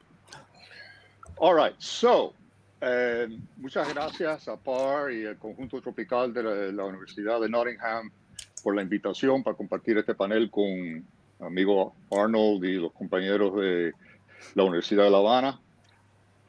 Lo que voy a presentarlo en inglés, pero si ustedes que les gustaría leer algo en español, escribí una serie de columnas On Cuba, en la publicación digital On Cuba, sacando a la luz esta clase de análisis que voy a presentar hoy. Lo que estoy presentando hoy es un framework of analysis, como se dice en inglés, un cuadro que estoy tratando de pulir para ver si entiendo un poco mejor lo que está ocurriendo en la comunidad cubanoamericana en términos de su política hacia los partidos, porque los partidos aquí les interesa el voto cubano y siempre están tratando de ganar la mayor parte posible del voto cubano, porque la Florida es uno de esos estados que están pero divididos 50% casi entre los dos partidos. Así que un votico de medio de 100,000 cubanos puede en un momento dado, como ocurrió en el 2000, un voto de una minoría puede influir grandísimamente al nivel nacional. So what I'm presenting here is a framework of analysis that I'm working on to see if I can better understand how the Cuban vote is playing out in Florida. Next slide. There are certain assumptions that we all make, including analysts from all sides of the political spectrum, when we try to explain why Cubans vote in a certain way, Cuban Americans vote in certain ways. One is we always assume, and maybe not all of us always assume this, but the large assumption is that Cuba, the opinion of Cuban Americans towards U.S.-Cuba policy is the first priority of Cuban Americans. That is that Party's Cuba policy is the number one consideration when they're casting a ballot. So you see the Democrats trying to outflank the Republicans on who's tougher on Cuba, because they think that's what's going to swing the Cuban vote. That's what's happening right now with Biden. Another assumption is that the time of migration determines the attitude towards U.S.-Cuba relations. And I'm, as guilty as anybody on that, because I've been doing the Cuba poll for 20 years.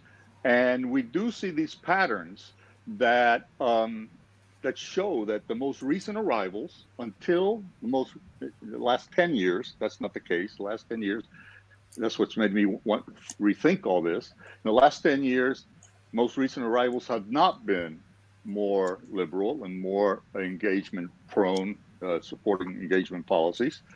So that kind of got me thinking, well, what am I missing that maybe arrival time is not the key to this?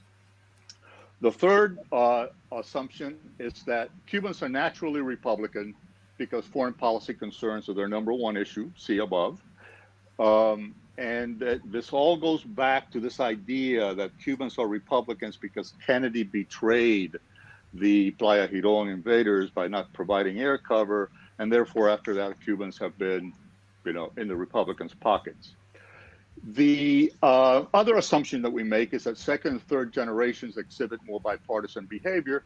That's still kind of the case, but the Trump years have thrown that into question because we have, again, a 50-50 split among second and third generations in terms of voting for Trump or not voting for Trump, the 18 and above. So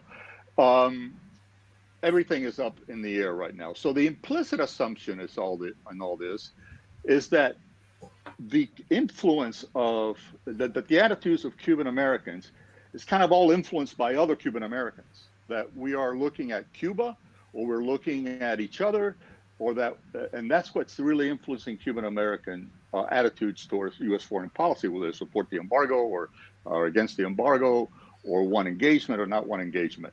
So there's this thing about the Cuban enclave being kind of an incubator for these, that all you have to do is figure out what the Cuban enclave is doing, and then we'll change party policies in order to attract the Cuban vote. Next slide.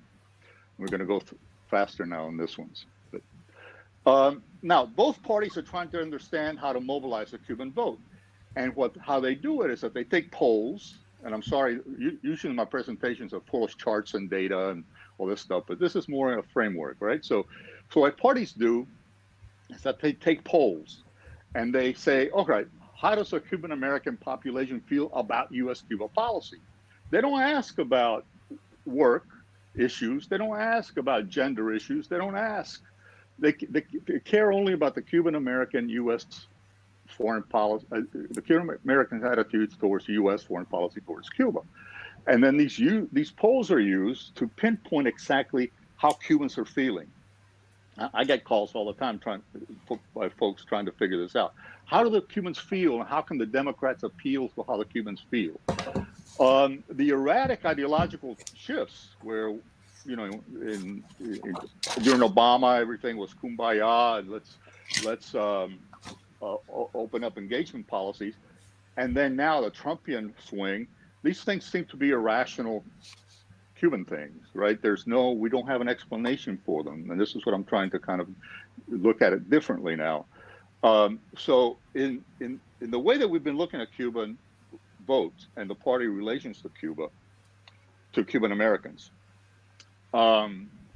we treat Cuban American views, what they think about U.S.-Cuba policy, as the independent variable. That is, we don't know how the Cubans create their policy, their views, but whatever their views are, then the party responds to that, and the party strategies towards Cuban Americans is the dependent variable. I'm not going to deal with the statistics associated with that. Next slide. But still, you can see the flow. Basically, I'm trying to say we're trying to detect a flow in the action reaction here.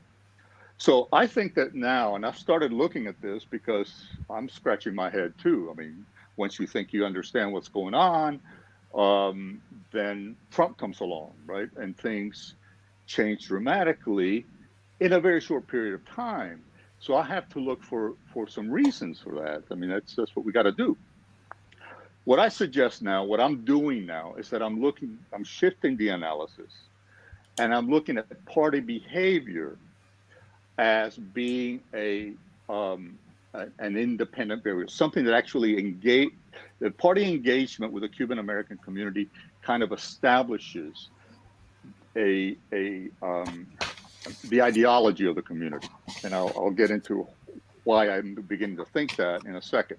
So the approach that we've been using, just looking at the community and saying, all right, what's their attitude, and let's change, and let Democrats deal with that attitude, and et cetera, I think it's precisely backwards. Cuban American attitudes are more malleable by party strategies than we think they are. The attitudes are the dependent variable, and the party strategies are the independent variable. And the evidence of this is in, if we look at it historically, how Cubans became Republicans. And there are 5 or 6, I keep looking at different things and working this PowerPoint differently, 5 or 6 elements to this framework of analysis. Next slide. Okay, first thing, questioning the Kennedy creation myth.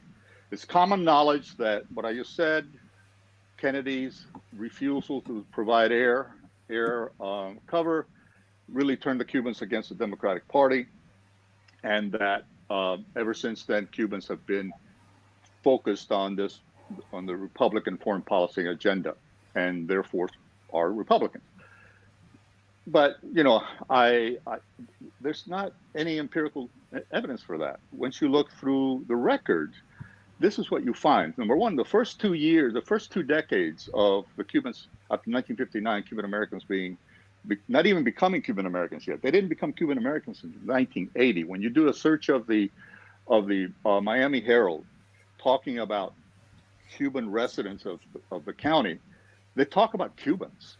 The Cubans are this, the Cubans are that. They don't talk about Cuban Americans. Cuban Americans didn't come into the parlance of what Cubans were until Reagan in the 1980s. So for the first 2 decades, it was not kosher to become a citizen. It was not kosher to forget about, about a decade and a half really, to forget about Cuba and become involved in the US politics. So this idea that immediately folks went over to the Republican Party, number one, it didn't happen. But even if you look at the voting record, empirically look at the voting record, in 1968, Cubans were evenly split. Cubans who had become citizens, okay, it's a small number, 100 and some thousand, but who had become citizens, split evenly between 2 parties. That's 10 years almost after the revolution. So that's 40% Democrats, 40% Republicans, and 20 independents. Next slide. In 1976, the election of Jimmy Carter and Gerald Ford, you had Cubans running the statewide Democratic Party, Alfredo Duran, who was a Bay of Pigs, Bay of Pigs veteran, and Al Cardenas, who's still around now and is a respected member of the Republican Party, although he's vehemently anti-Trump. Al Cardenas was serving as the guy must be 1,000 years old, but he was serving as a chairman of Gerald Ford's Latin community campaign in Dade County. At the ballot box, again, the Cubans split between the Democratic and the Republican Party. Polls show that after Watergate, because they were real pissed off at Nixon and the way he treated the Cuban plumbers, supposedly, it's always simplified, but nevertheless, after Watergate, 55% of Cubans were registered Democrats. And in a recent book by Geraldo Cadava from Northwestern, Hispanic Republicans, he states flat out that Jimmy Carter won 75% of Cuban American votes against Gerald Ford. Next slide. So the narrative that Kennedy betrayed led to republicanism really just developed in the press, because the press loves to create these dichotomies. But it also had a deeper impact, I think, and I haven't explored this fully, but I'm getting there. On point 3 there, where you see the narrative, what it did, South Florida is a very democratic area. Cubans, immigrants come in. Number one, they're immigrants, so nobody's going to kind of open them up, except for the politics of it. Nobody really opened it. There was a lot of discrimination against Cubans, even though we're white, most of us, and at that point in time. And there was this kind of old South Florida still going on. But what did happen is that because Cubans were immigrants and they were immediately othered in the only way they could be othered. That is, they were anti-Democratic Party. And the Democratic Party was dominant in all South Florida. It still is. It still is. But Cubans were othered in a way that the only way really they could be othered, because skin tone, we were kind of pretty much the southern people color. But this othering also distorted reality, because Cuban Democrats consistently had registration above Cuban Republicans through the 1970s. Next slide, Par. So there was still disenchantment with the Democratic Party, but there was no activity by the Democratic Party. This is kind of my point, and I'll get it to you in the next slide. In Little Havana precinct, no, go back, yeah. Cuban Democrats held a 2-to-1 registration over Republicans, but Ford won, the Republican won by a similar margin, 2-to-1. So clearly people weren't feeling the love from the Democratic Party, but still they were registering Democrats. So there was a split. Democrats were not out of the game. Next slide. And also there was no particular stigma associated with the Democratic Party. This whole thing about socialism, that came in the 80s and super came in the last election during Trump, where you had the Democratic socialism meme blow up Twitter. But there was no stigma. I mean, people were stigmatized for their views on Cuba. You had a group that was Democrats for McGovern, for example. I mean, Cubans for McGovern. That was fine until they got into the Cuba thing, and then each individual was stigmatized. I was stigmatized when I went to Florida. I was called a communist in the 80s, but not so much because I was a Democrat, because I was interested in a certain kind of political attitude towards Cuba. All right, so Cuban, I guess I'm beating this horse to the ground here, but Democratic candidates that were Cuban American had good support among the Cuban population. Republican candidates lost. 6 Republican candidates running for local office lost. Cubans voted for Claude Pepper, for Dante Fussell, all these old guard Democrats. Cubans voted for them fine. So the Democratic Party was not out of the game by the 1970s. This is my big takeaway from this part of the presentation. Next. Also, the main reason that the Cubans switched to, the main reason Cubans became Republicans was not because Ronald Reagan, his hair was so coiffed or whatever, or his personality was so-and-so.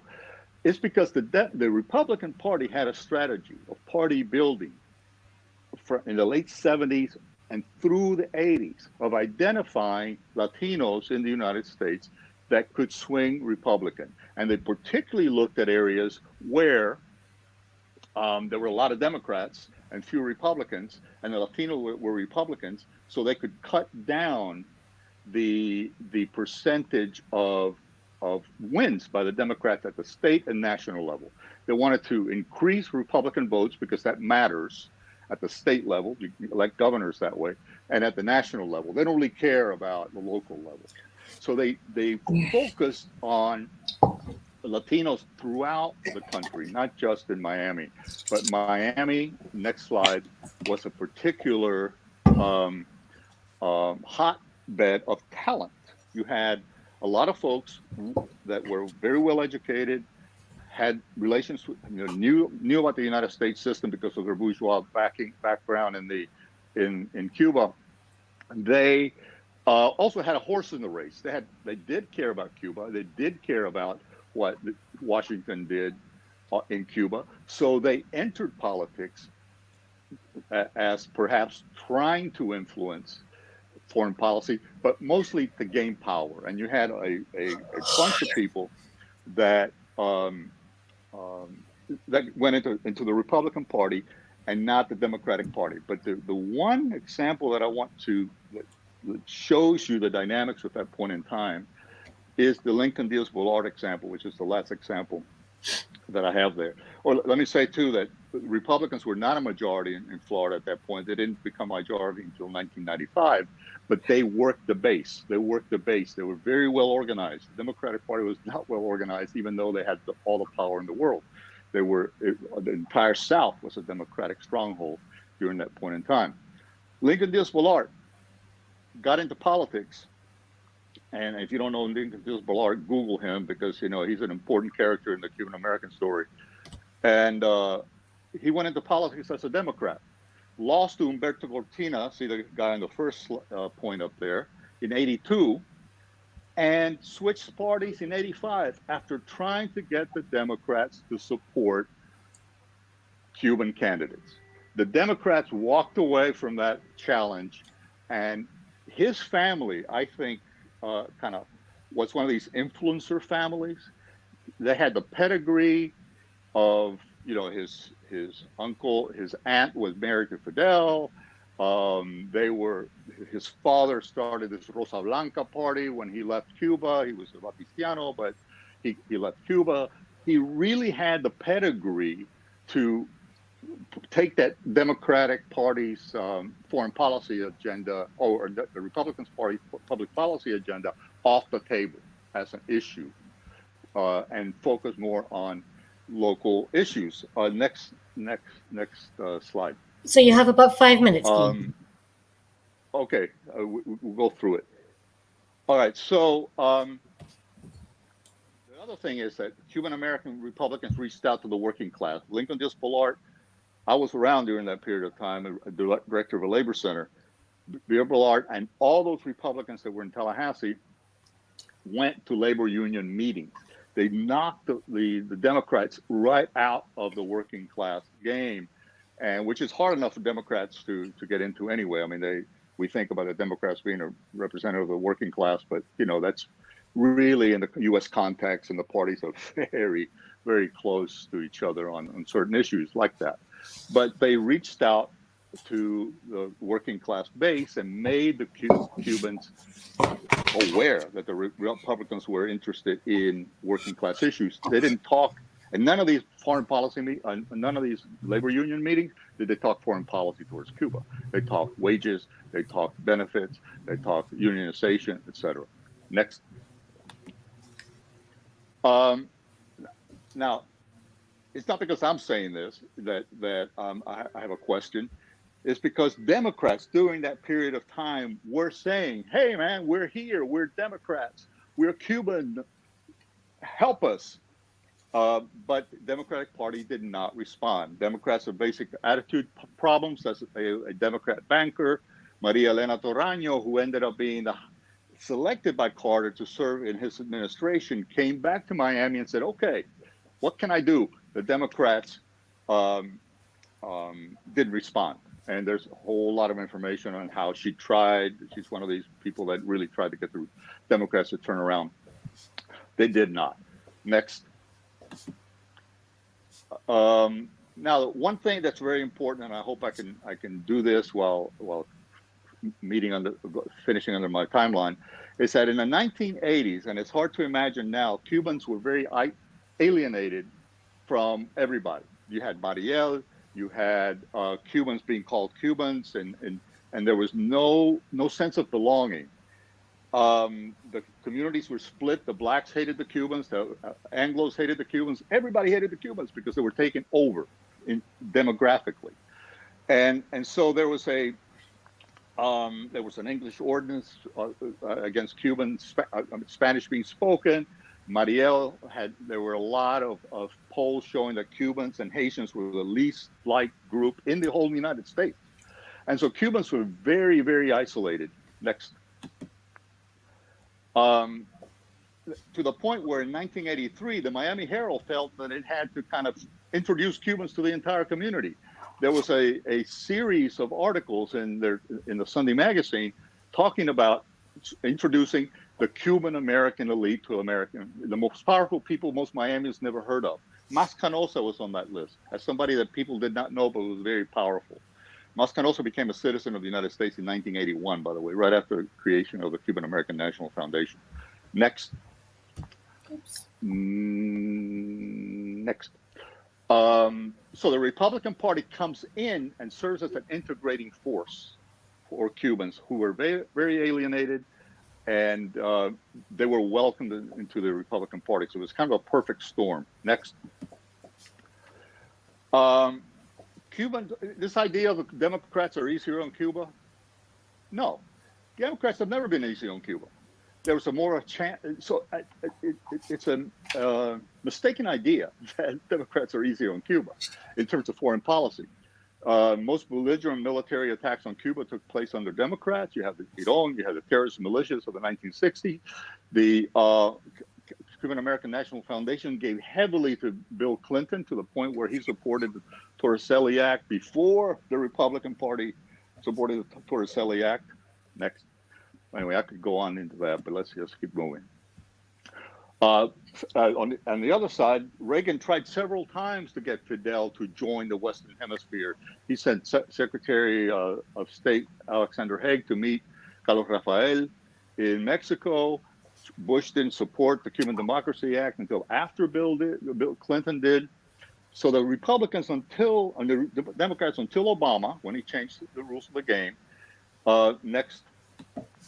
we're not any easier on Cuba.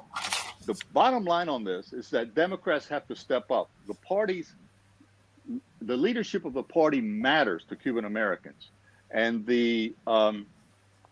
the time Obama left the White House, 64% of Cuban Americans in South Florida supported his engagement initiatives, including 35% of Republicans.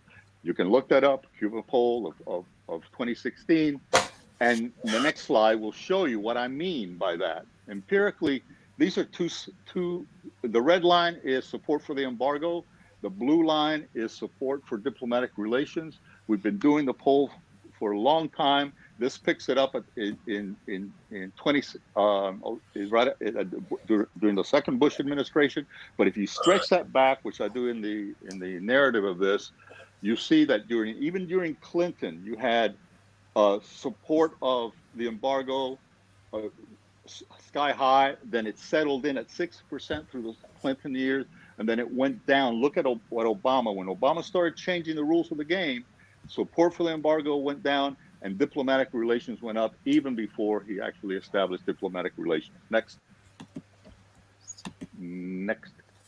So the Democratic comeback is possible, but they're going to have to follow the Republican playbook. That is, the Republicans started when there were very few Republicans in Miami-Dade County, Cubans, zip. And so they built that up. And right now you have 6, and this is all the inside politics here that the folks that don't live in the United States won't get, but it's, state Senate districts are divided between Democrats and Republicans. We have 3 of the 6 under Democrats. You have 39% of Latino voters in Miami-Dade County on the Democratic districts. So this is how the Republicans built the party, and this is how the Democrats have to follow suit. The same thing under the House in Tallahassee, in the state capitol. So you have a chance. Next. They have to commit to playing the long game. Cubans won't become the Democrats overnight, but leadership matters. And my advice to Democrats is in my next slide to remember 2 quotes, one from a labor organizer, Joe Hill, "Don't mourn, organize." And the second one is from Julio Antonio Mella, "Todo tiempo futuro tiene que ser mejor." Okay, thank you. And you can email me at that line down there if you want a copy of this or have any questions. Thank you, Guillermo. Excellent. Okay, so can I just check, because it's very hard to tell on Jitsi, the PowerPoint, Guillermo's PowerPoint is no longer visible, is it? No, it's okay. No. It's gone. Okay, so Ernesto, vamos a intentar. Thank you so much for doing that part. No problem at all, Guillermo. My pleasure. Yeah, I will try sharing the PowerPoint myself. Otherwise, maybe you can help because I do have it. You have my presentation, right? I send it to you. Okay. Let me try this. I'm new to Jitsi, so please indulge me a little bit here. That's okay. We're not going to stress about technological problems. We have many more important things to think about. So let's do our best. And if we run a little bit overtime into the Mesa Redonda, so be it. Okay, I'm just clicked in the whatever It's chair. the box. It's the box with the arrow. Yeah, I clicked there. It asked me. Okay, let me try it again. Okay. Select the window or screen, the PowerPoint which is open. Yep. And allow. That's supposed to work. Is that working at all? I cannot see it. Shall I see if I can find it? Yeah, otherwise, yes, please, because otherwise we're gonna spend too much time on this, and I don't want to spend time on technical issues. Okay, let me have a look and see if I can find it. If not, I can send it to you again for now. So. Yeah, can you email it to me, because it'll probably be quicker to do it that way. Thank you. Sure. Again, sorry for all of that. No, please, no need to apologize. By the way, in the meantime, do you prefer me to speak English or Spanish or whatever? I mean, for the audience, and I could do both. I think you can do a little bit of both. Okay. Sent. Sent, okay. Any second now? It should be there any second now.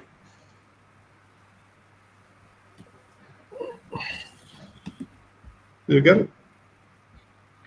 Okay, it should be any second now.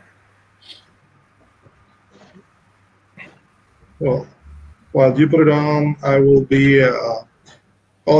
First, I want to say that it's a pleasure to be in this conference. I have heard a few things.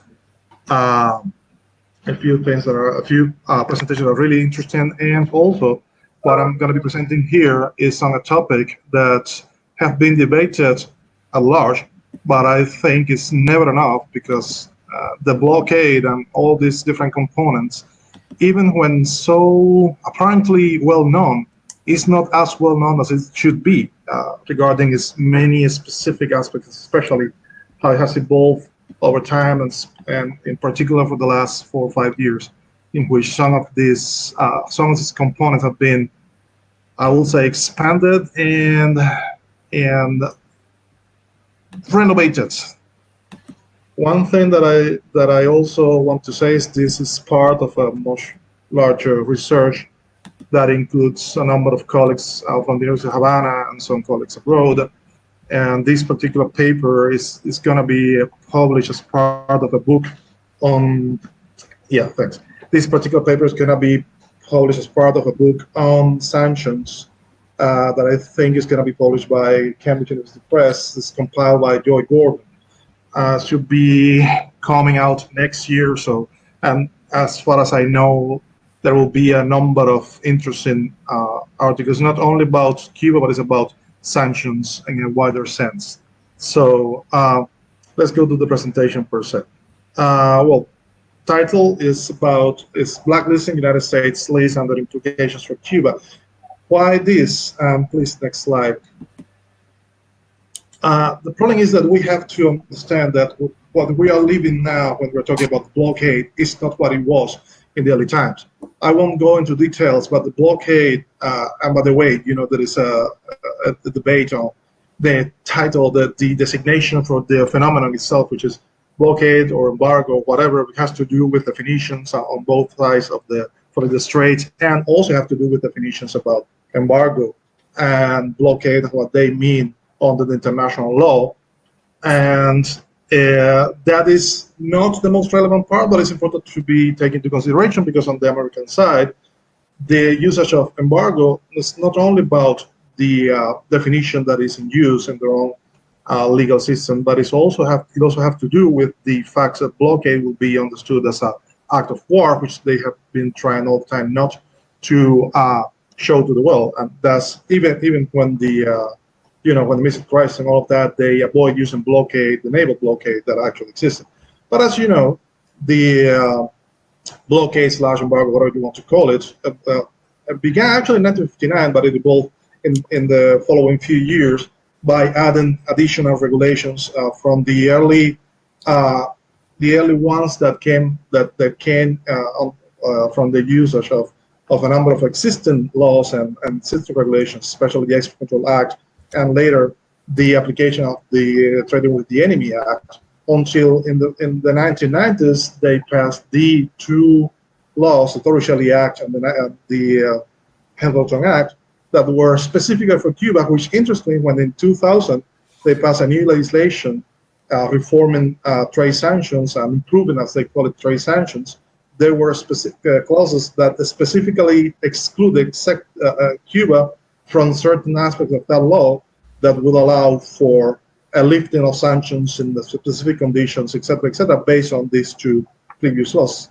So what I mean is that the blockade evolved over time by including new regulations, one on top of the other, that created a massive entanglement of regulations, of policies, with a massive impact on the Cuban economy. Even in the early times, when Cuba found out a way somewhat out of that, based on the cooperation with the Soviet Union, etc.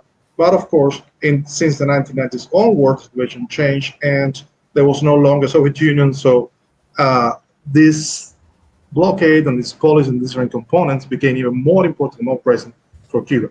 That is, in a nutshell, the basic idea that we cannot think that blockade was something that was given in one moment and have remained essentially the same over time for the last 60 years. Next slide, please. One of the specificities of the specifics of the latest development in the blockade is the introduction of what can be called the blacklist. The idea of introducing, of using a tool that actually was created back in 1940 in the context of the Second World War, which is the list of specially designated nationals and juridical persons that will receive certain sort of punishment by U.S. government.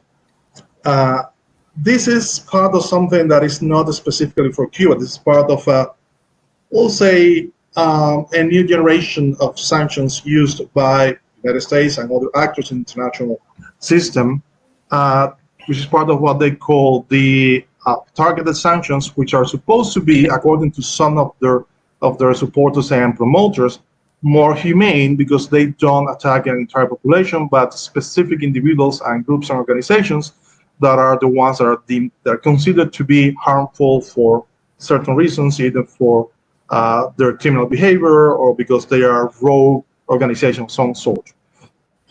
Of course, there is an open debate on the subject, and there are other positions that other authors that they argue that these sanctions are not so targeted and not so surgical as some people try to present or some people consider, and they do harm in a way that is not very different from comprehensive sanctions in most cases. Next slide, please. For the specific case of Cuba, as of 2020, there were 3 lists that were used to target individuals and entities in the country and outside the country. These are the main 3. The first one, the OFAC's list, is the original one, so to speak. It's the one that essentially covers the entire world. People that are entities and individuals are in that list. They have their assets, if they have assets in the U.S. or are seized, or either bank accounts or any other sort of asset. They are blocked from any sort of transaction that includes any sort of American entity, and U.S. nationals are forbidden to engage in transactions with these individuals or organizations. These may be individuals, companies, ships, any sort of group, individual, organization that may be considered harmful for the U.S. interest. The other two lists are, I will say, more interesting to our case because they are specific for Cuba. And they are not, and this is important, nothing of this have been introduced instead of previously existing comprehensive sanctions. These were introduced in addition to previously existing comprehensive sanctions. So this adds on top of the many obstacles the Cuban economy will have to go through in order to just survive, which have to do with many things that were discussed in the previous panel. Campbell was talking about this, and even have to do with the agricultural problem that we have, the problem with basic agricultural supplies in Cuba that were addressed and the second by Elisa and sorry, I can't remember the name of her colleague, but the second presentation. And this is quite interesting in many senses, especially because of the timing of the inclusions of individuals and entities in this list. Next slide, please. We took our data from the Federal Register and the FAC itself. So this is official data from U.S. government. And we divided this information in some subsets. We first we've looked into specific categories, for example, vessels. The category vessels, as you see, includes a number, is over 50, actually 51 vessels that are in those lists that are forbidden with all the persons they have. They are forbidden to from touching any American harbor, which is on top of what the Torricelli Act establishes, that any ship that comes to Cuba has to spend 18 months without going into 6 months, sorry, without going into the United States. So on top of that, there's a number of vessels that are banned, and they cannot receive any kind of, for example, insurance for an American insurer. So basically, they are threatened to be taken out of international trade, which is significant. But this is a category in which a somewhat reduced number of vessels have been included in the list officially, and the bulk of them were in the 1990s, when the list were first introduced for Cuba, at least since the revolution. Next slide, please. This is another interesting category because it has to do with the ways in which Cuba have been trying to circumvent these restrictions, these sanctions, which is sanctions this is legal persons outside Cuba that have been included in this list. As you see, the figure is much higher. It's above 200 cases. But this is mostly companies that Cuba have established in a foreign country, so they could do some kind of business without being registered in Cuba. So the way to circumvent some of the provisions of the blockade, and also some foreign companies that were in relationship that had any kind of.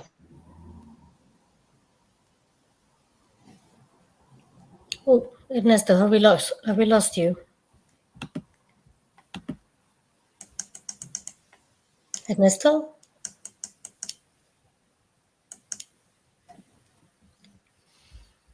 Can anybody see if he's still in the list of participants?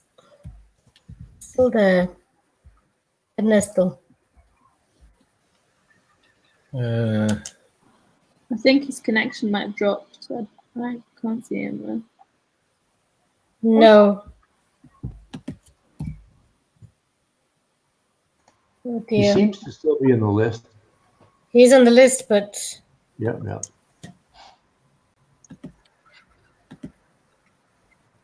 I thought it was too good to be true. Live from Cuba.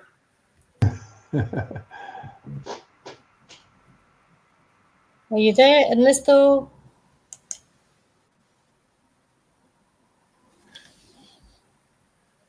No, it's gone, isn't it? It does look like it's gone.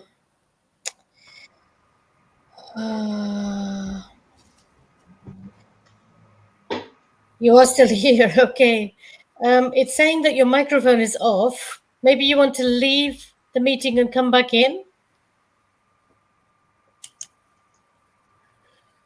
Okay, let's give it a minute, and if not, we may just have to share the PowerPoint, which is really unfortunate.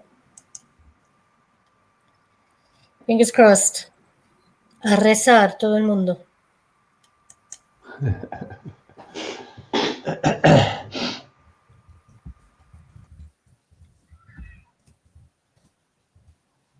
All right, let's see if you can come back.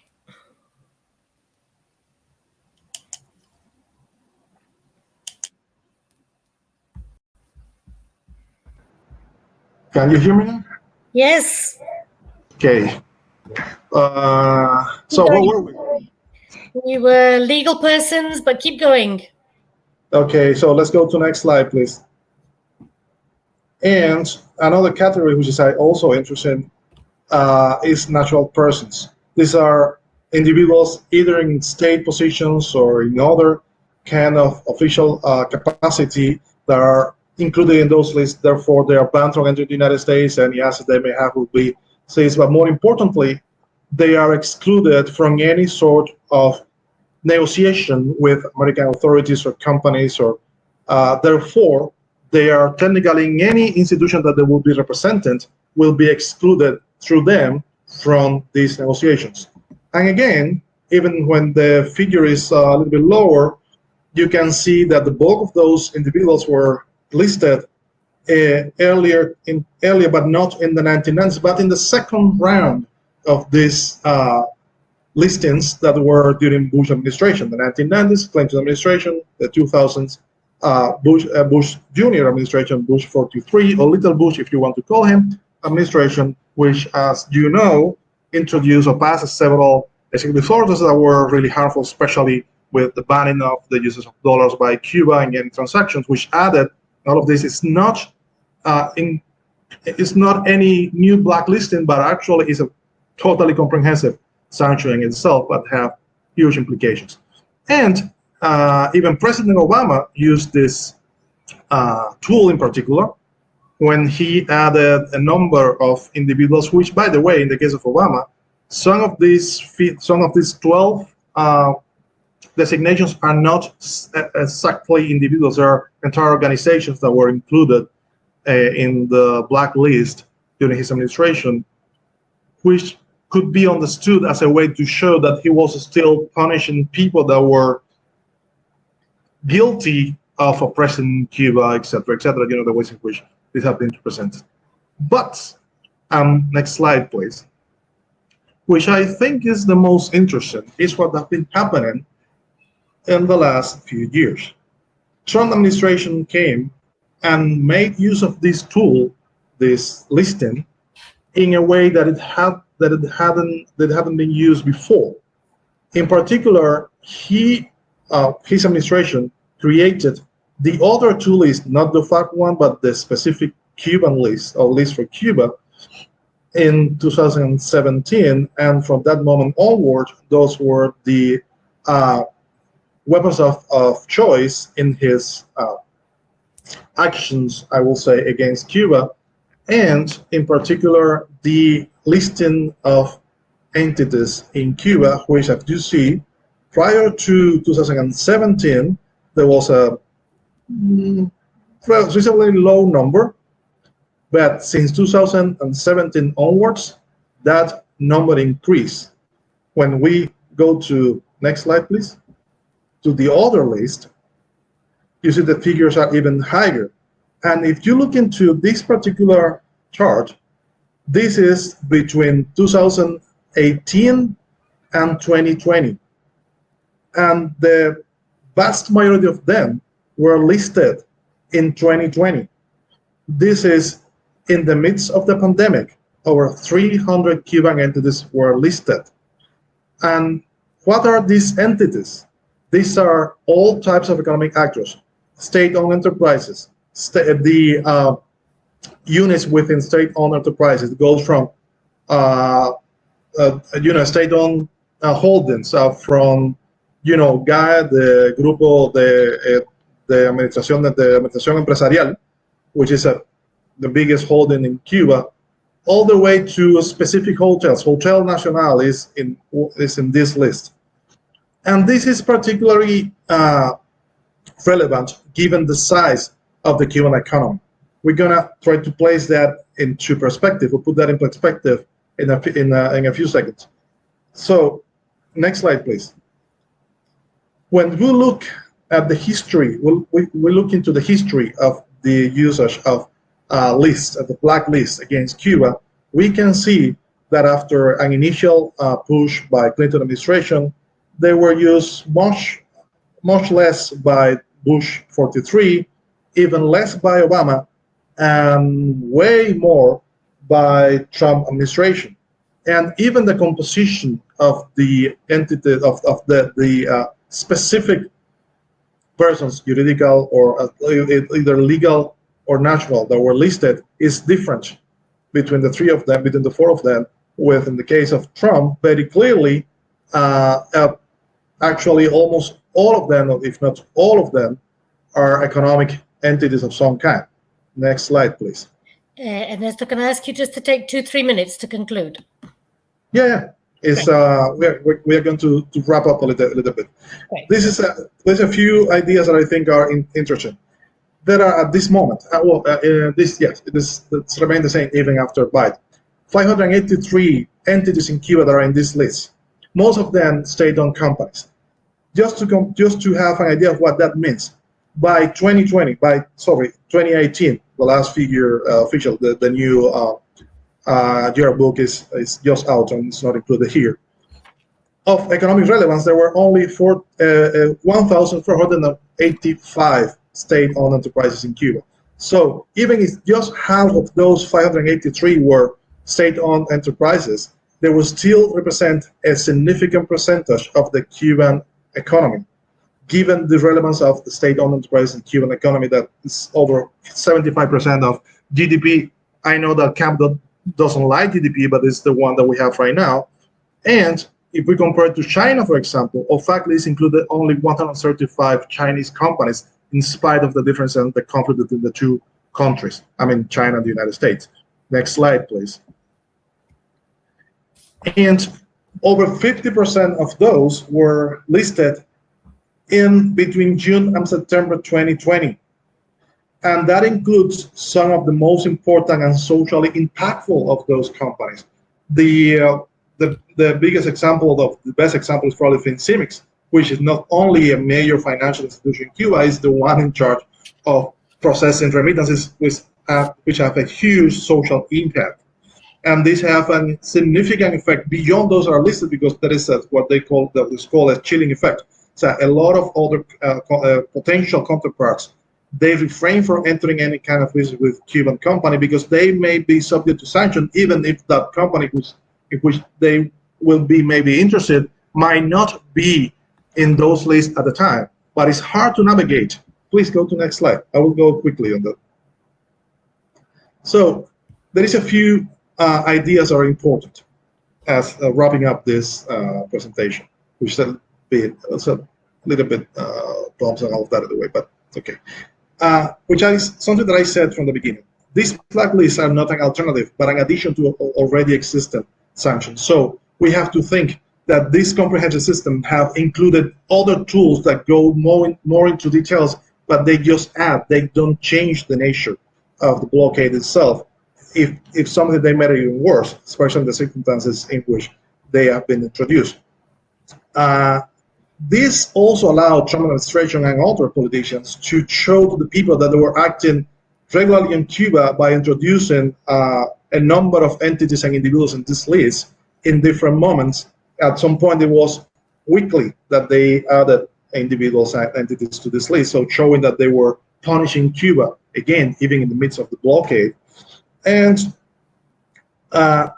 it's something that the Campbell said earlier, even if the Cuban economy have a lot of problems on its own, and the pandemic have impacted deeply the country, and of course every country in the region and the world, these sanctions have been added on top of that. So this is a major factor, not only in the poor performance of the Cuban economy, but in its immediate consequences vis-a-vis the population. I mean, shortages of all kinds, from food to energy. That is not only a result of the sanctions, but is largely a result of the sanctions.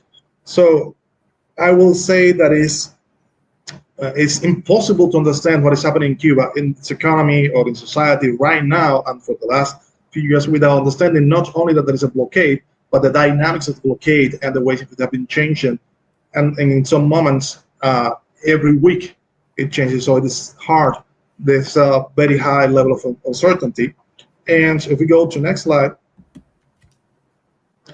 I think that this is something that hasn't changed. This is from 1960s. I think probably everybody here knows about this, but I think it's very clear that it hasn't changed. It's still the aim of U.S. policy, at least the use of the blockade, although there may be a lot, and there is a significant number of domestic factors that are part of this policy. So that's pretty much it. What is left is a list of some papers that we have published as part of our research. So if you're interested, you can check it. Thank you so much, Ernesto. That's fantastic. I have the PowerPoint, so if anybody would like the PowerPoint and be able to look at all of that really interesting information in more detail, just please ask me. I also have, aplauso. I also have, and you've done it from Cuba, so live, so thank you so much. I also have a proposition, Arnold.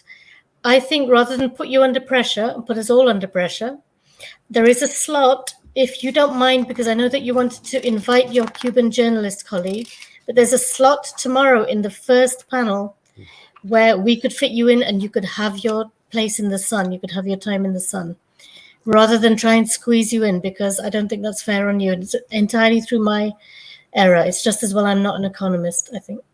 Okay. if this helps the program, of course I will do it. That's fantastic. Thank you. And my apologies also to your colleague who'll have to reconnect tomorrow, but that would be really fantastic, which means, thank you, Arnold. And if you want to send me your PowerPoint, I can do what I've done for our two panelists just now and avoid you that stress. I can do that tomorrow. So we do have about 5-10 minutes for comments and questions. It's just been such an interesting and rich panel that I'm sure there will be questions. So Guillermo and Ernesto, if you can make yourselves visible, that would be great, or at least just be available to listen to questions. Ready, and I am visible, I guess. Yeah, you probably are. Sorry, I'm starting to lose the plot now. You probably are.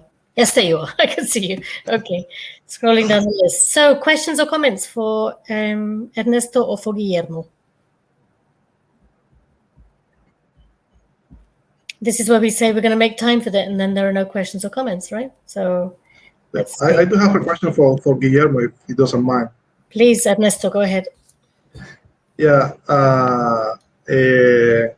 Primero, hola, nos hemos coincidido muchas veces en los talleres aquí y demás de Cuba, Estados Unidos. I will ask in English for probably it's easier. I don't know if you have considered, I actually type it, but I don't know if you have considered the role of social media in changing attitudes and preferences in the Cuban American, especially the younger one that have arrived in the last 10 years or so, along with their connection with Cuba. But that is something that is probably different. This is a different generation that are more digital native or something like that. So that may be a factor in that particular group.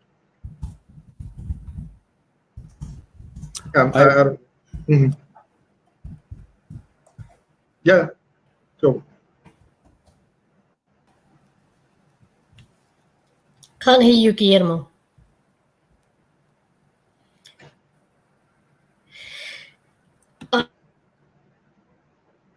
Leave and come back in, maybe. Leave the meeting and come back in. I think Jitsy's getting tired. Well.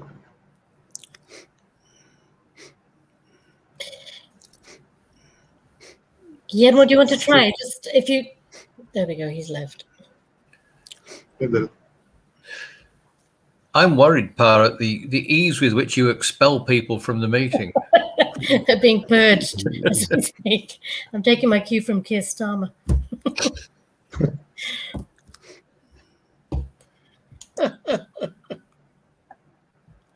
Let's see if he can come back in. Other questions for Ernesto while we just wait? Okay, there's a question in the chat for Guillermo, but we need to wait for him to come back. Oh, here he's back. Okay, Guillermo, when you've unmuted yourself. Nope, can't hear you. Hi. Cristina. Can you hear me, guys? Hi. Hello, buenas tardes. Buenas tardes. Tenemos un problemita. We have a problem, a technological problem. So Guillermo, who's being asked 2 questions. Guillermo, ¿puedes ponerlo en el chat, la respuesta? Sí, Ernesto, ¿quieres repetir la pregunta? Breve. Very quickly, have you considered in your study, and if so, can you offer some insights on the role played by social media in modifying attitudes about Cuban race? And perhaps, no, Guillermo, we can't hear you, so you're going to have to use the chat. I'm really sorry.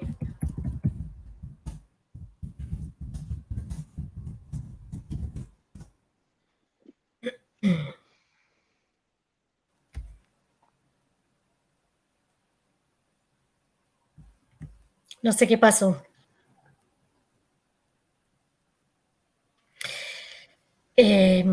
No, you can't hear you. We cannot hear you. Nope. So maybe if you could use the chat to reply, and if in the meantime, if anybody has, so there's a question from Ernesto about social media, and there's a question in the chat from Anna about the midterm elections and Biden's policy. And so, Al, could you use the chat, Guillermo?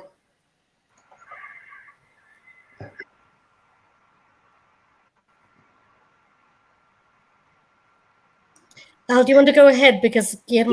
Yeah. So I had a question for Guillermo, but I'll skip that because I think he has plenty of backlog. I want to ask a quick question to Ernesto. The blockade has been going so long that people sort of take it like gravity. It's just something which exists.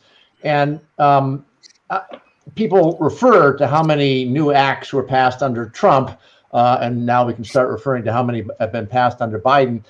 Is the book which you just referred to, which is going to come out, and I wanted to know when it's going to come out, is that going to go into the details of what those 243 Trump things are? Because I maintain that the blockade is now very different than it's been for the previous 60 years.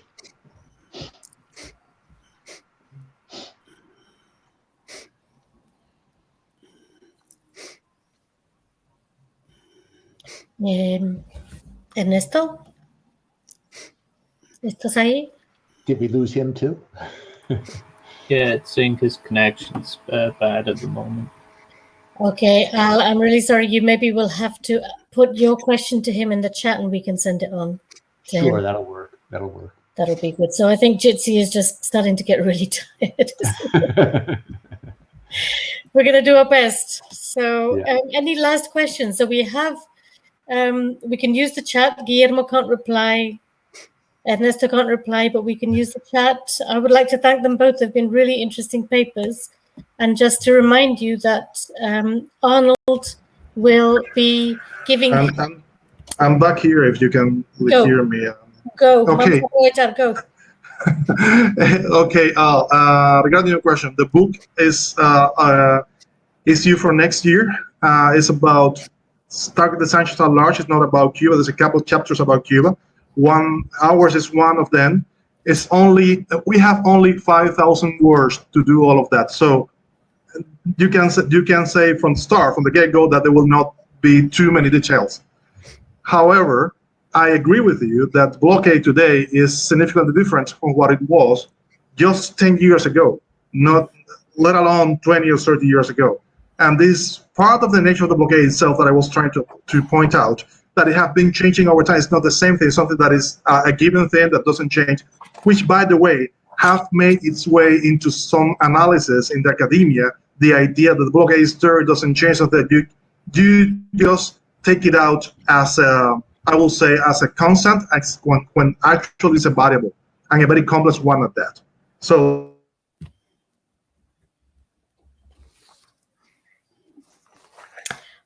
I think that's the best answer you're going to get. It looks like Ernesto's.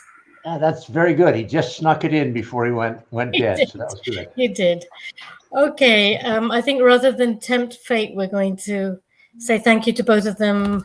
Applause for both of them. Thank you for really interesting papers. As you've seen, Miriam has asked if the PowerPoints can be forwarded.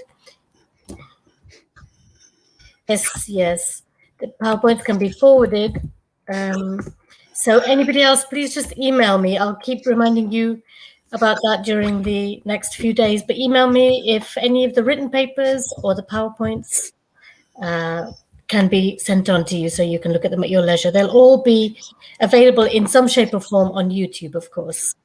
That's great. So just send me an email, go through the program. When it's all finished, send me an email of the materials that you'd like, because people have been great about sending them. Sometimes they're audio files.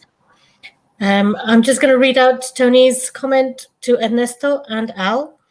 Tony says, Tony, you could probably read it out yourself, but now I'm in chair mode. You can't stop me. I think another interesting aspect of the embargo is the way and the number of times that its formal political justification has changed over the decades. Ernesto, there we are. So you're having a chat. That's really good. I think they're both really fascinating and detailed ways of looking at a topic which is right at the heart of how Cuba and Cuba's well-being can be understood, or lack of well-being can be understood. Right, you guys are going to carry on chatting. I want to see if our participants for the Mesa Redonda are here. I can see Cristina. Buenas tardes, Cristina. I know that Alpha is here. Yeah. And I'm here, but can you hear me? This is Guillermo. Guillermo, you're here. We can hear you beautifully. Okay. Great. I just logged out and turned off the computer and great. another one and came back and hooked it up. And it works. Fantastic. It wasn't too expensive. That's good. So we have Cristina, we have Guillermo, we have Alpha. Do we have James? Yes, I'm here. Can you hear me? Absolutely, yes. Crystal clear, James. Good, and do we have Jose desde La Habana? So this is the one that is probably least likely to function, pero vamos a ver. José Ernesto, ¿estás aquí?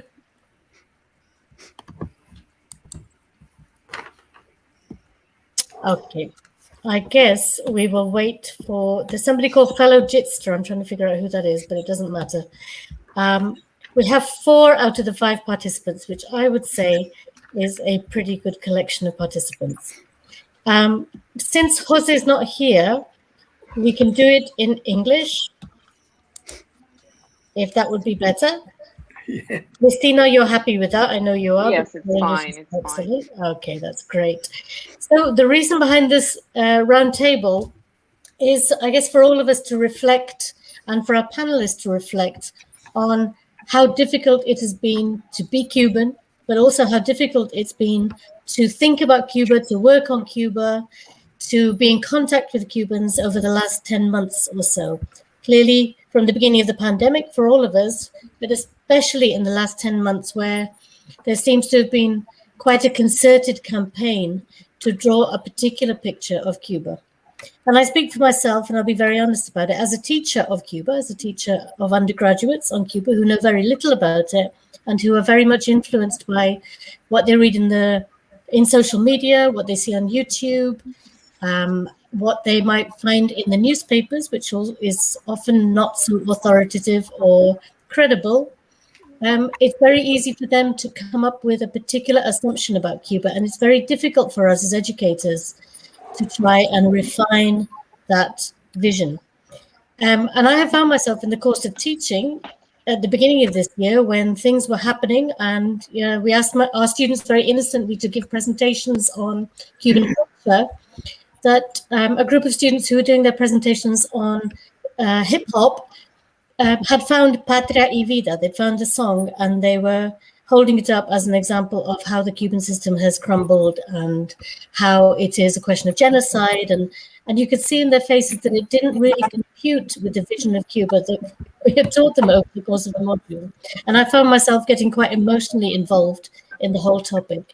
And I am, of course, emotionally involved because I have many friends in Cuba. So we've put together this panel in order to look at some of those questions. What kinds of moral decisions do we make? What kinds of emotional responses do we have?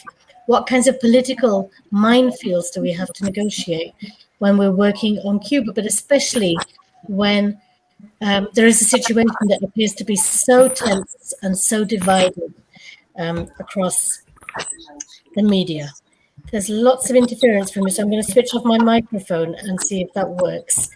And I think, seeing as we have Cristina Escobar, we're going to start with you, Cristina. So each speaker, just 5 minutes on your perspectives about how complicated it is to think about Cuba these days. Thank you, Cristina. Thank you, Par. Thank you, all of you there. Great to meet, at least this way. Guillermo, I interviewed him many years ago, I think, and of course Ernesto previously. Thank you for organizing this. So it's definitely very complicated to understand, because I think one of the main success of the sanctions, of the US sanctions on Cuba, is how over time they've been able to create a narrative in which you, even if you live in Cuba, you tend to think that what's going on in this country, politically, economically, is actually not related to the sanctions. And this is a narrative that reproduces all the time. So that's where you find blaming the government for everything that functions badly here, for every shortage of everything. And so it's supposed to be about the government exclusively, and that the government is using the sanctions as excuses. And this is a narrative that's been worked on for many years.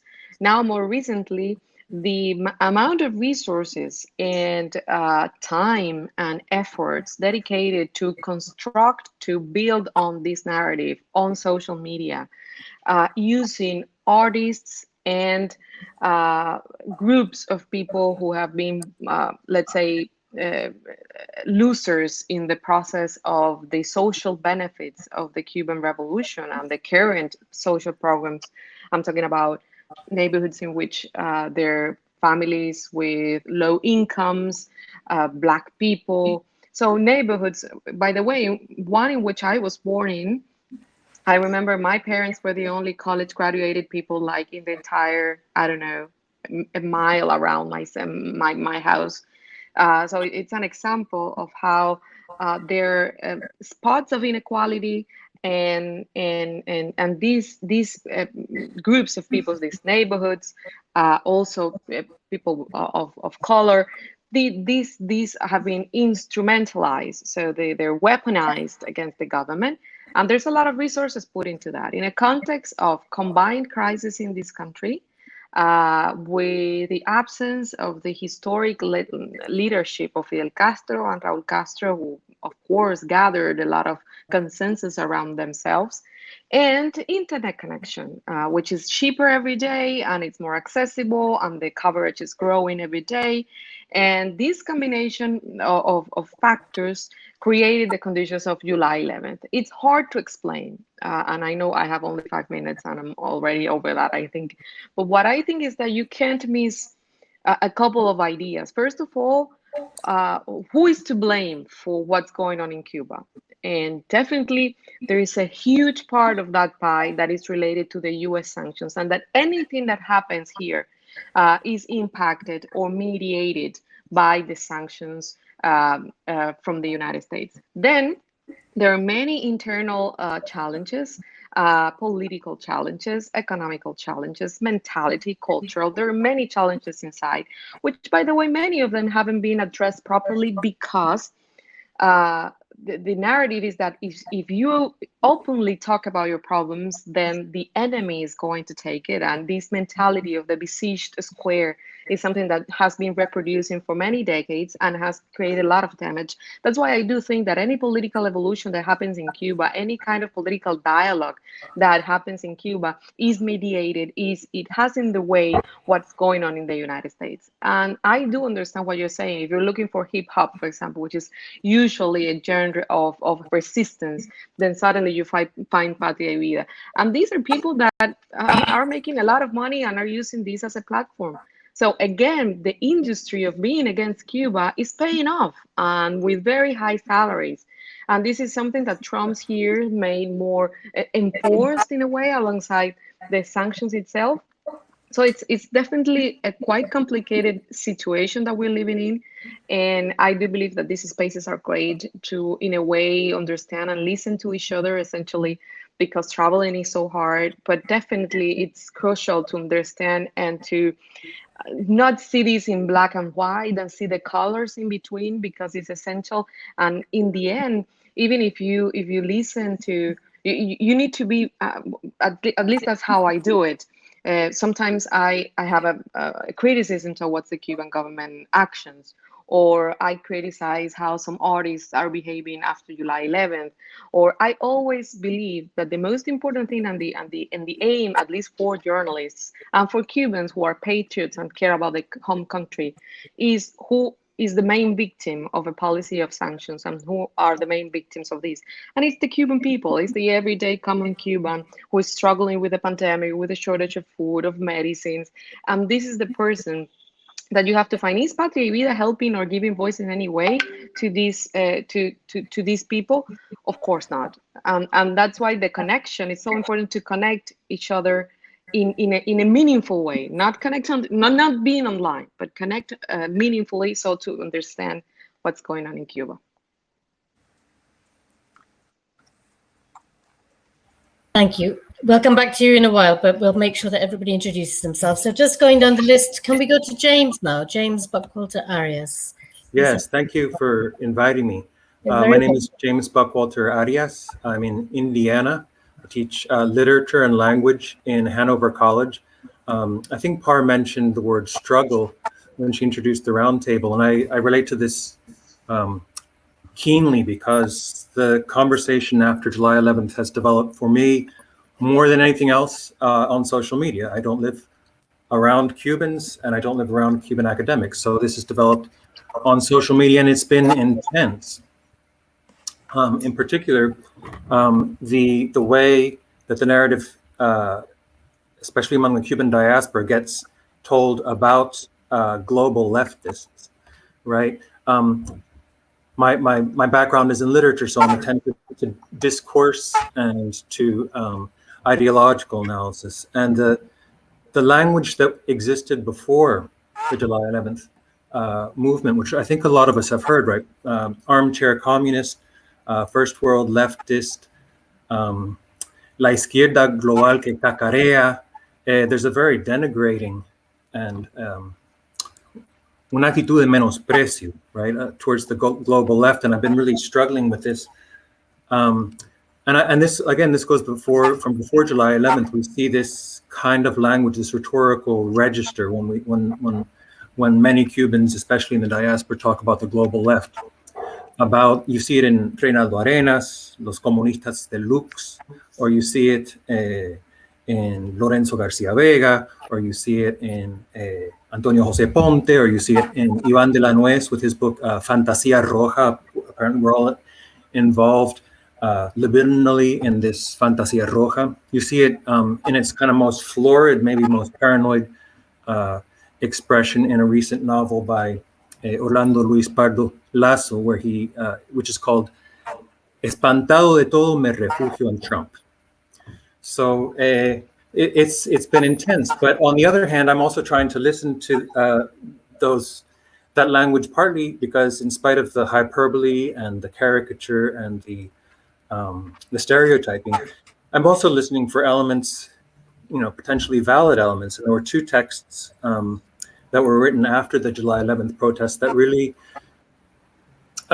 required me to pay attention and to formulate this question: what does solidarity look like? What does solidarity look like from the left? And the two texts that prompted this were the Black Lives Matter statement about Cuba, which received very aggressive backlash, and I think a lot of it justified, right? Black Lives Matter is not a centralized organization, so it was one statement that was put out on Instagram, but it was important. And it was roundly criticized, I think rightly, for ignoring sort of what was going on the ground in Cuba. It really reproduced a lot of the traditional leftist talking points that are consonant with official government discourse in Cuba. And so I was aware of this, and then I read an essay called "My Heart Aches for Cuba" by Odette Casamayor. She's professor now at the University of Pennsylvania. She published this in English in Truth Out, and she very explicitly asked leftists to do a better job of expressing solidarity with the people on the ground, the people who went out into the streets. So I struggled with this. I wonder what does that look like, and it very clearly to me it must look very different. Hay que desmarcar esta retórica.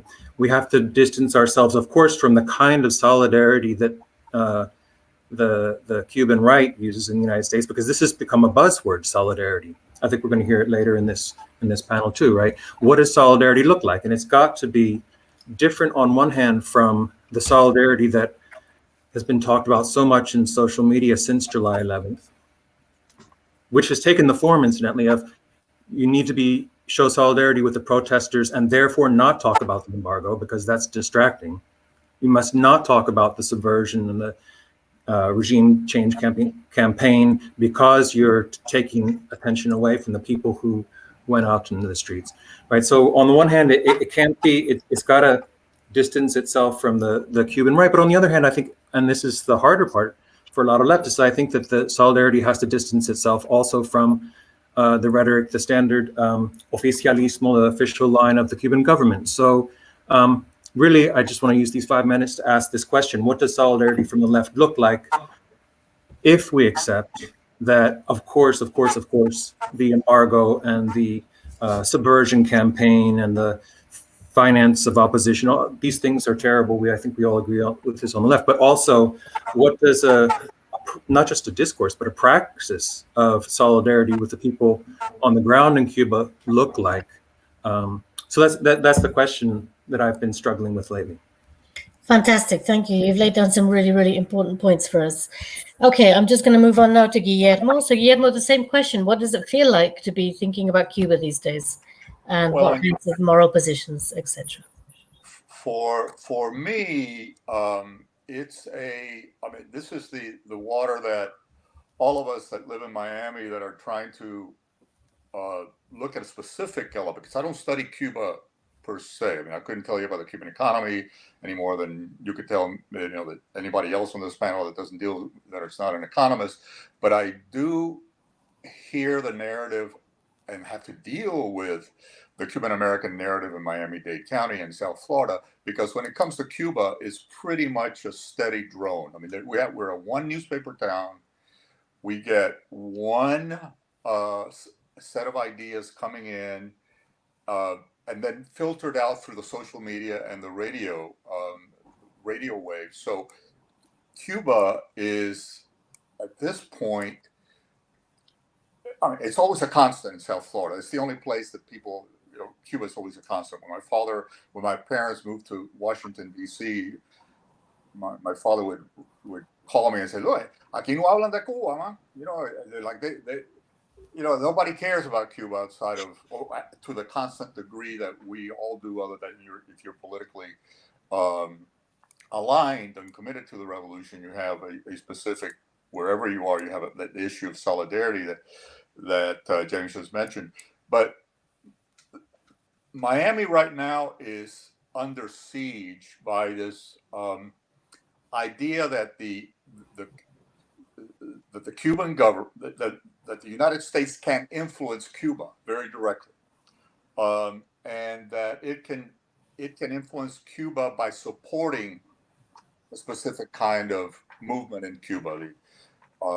The folks the things that happened in J11. So anywhere you go, what you hear is the constant retro view of Cuba that Trump laid out. I mean, everybody's a Trump supporter in Miami that when they talk about Cuba. And I don't mean everybody, but I'm telling you, it's hard to meet people in Miami where you bring up the issue of Cuba, where they don't bring up Trump as the guiding force behind what should be done about Cuba. And you hear it among Democrats too. I mean, that's the problem, that since Biden has not made the break with the Trump policies, there is a lot of disappointment about the Democratic Party's ability to influence Cuba. And everybody wants to talk about influencing Cuba. You know, the social media issue is important, but remember the media. And Alberto's question, I was going to answer it in this way: that the media, social media is media. All media is social. Newspapers are social, but the narrative has to be provided by something, by political forces, by social forces. Nobody talks about the Black community in Miami-Dade County. It's going through horrendous COVID onslaught. You don't see it in the press at all. So the media communicates ideas, and it doesn't tell you what to think. There's a famous quote back in 1968 study on the role of the media. The media doesn't tell you what to think. It tells you what to think about. And so constantly now you have folks talking about Cuba in a specific way. But I'm telling you, in Miami, it's the same old, same old. Now we're trying to explain why Cubans all went for Trump. But when I look at Trump is not a Cuban phenomenon. It is a national phenomenon. If Cubans are only strange in that they're Republican Latinos, but if you look at, which I have looked at the data of Cubans and other Republicans, Cubans are kind of moderate Republicans. They don't want to build a wall, and most of them. They are more racially sensitive. Believe it or not, they're compared to white Anglo Republicans, the bulk of the Pew Research measure of who the Republican Party is. So Cubans aren't behaving oddly because they're pro-Trump. The whole freaking country is behaving oddly, being pro-Trump, and Cubans are following that. So that's shaping. But Cubans do care about Cuba. They don't care about, I'm doing it on Friday. I'm meeting with my tech co-author in a study of looking at the socialism meme.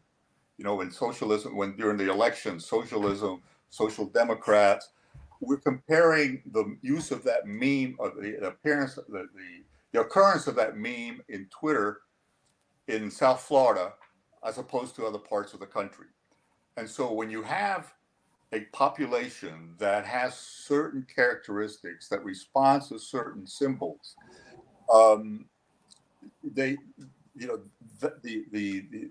like socialism in South Florida, that it reverberates a lot more than it does in Ohio.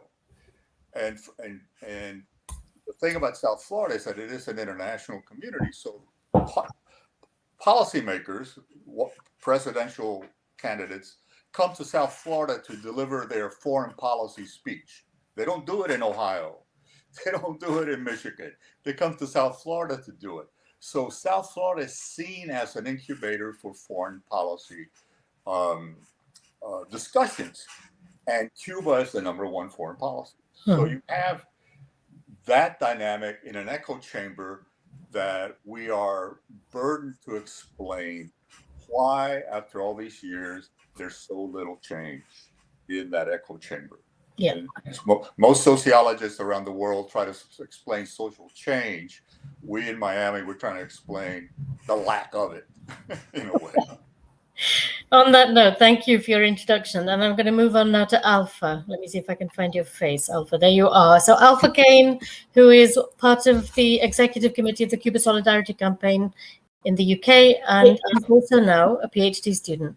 Alpha, 5 minutes about the politics, the morality, the emotions of understanding Cuba.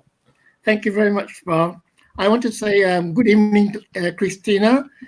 We shared many platforms in London while you were here during your year.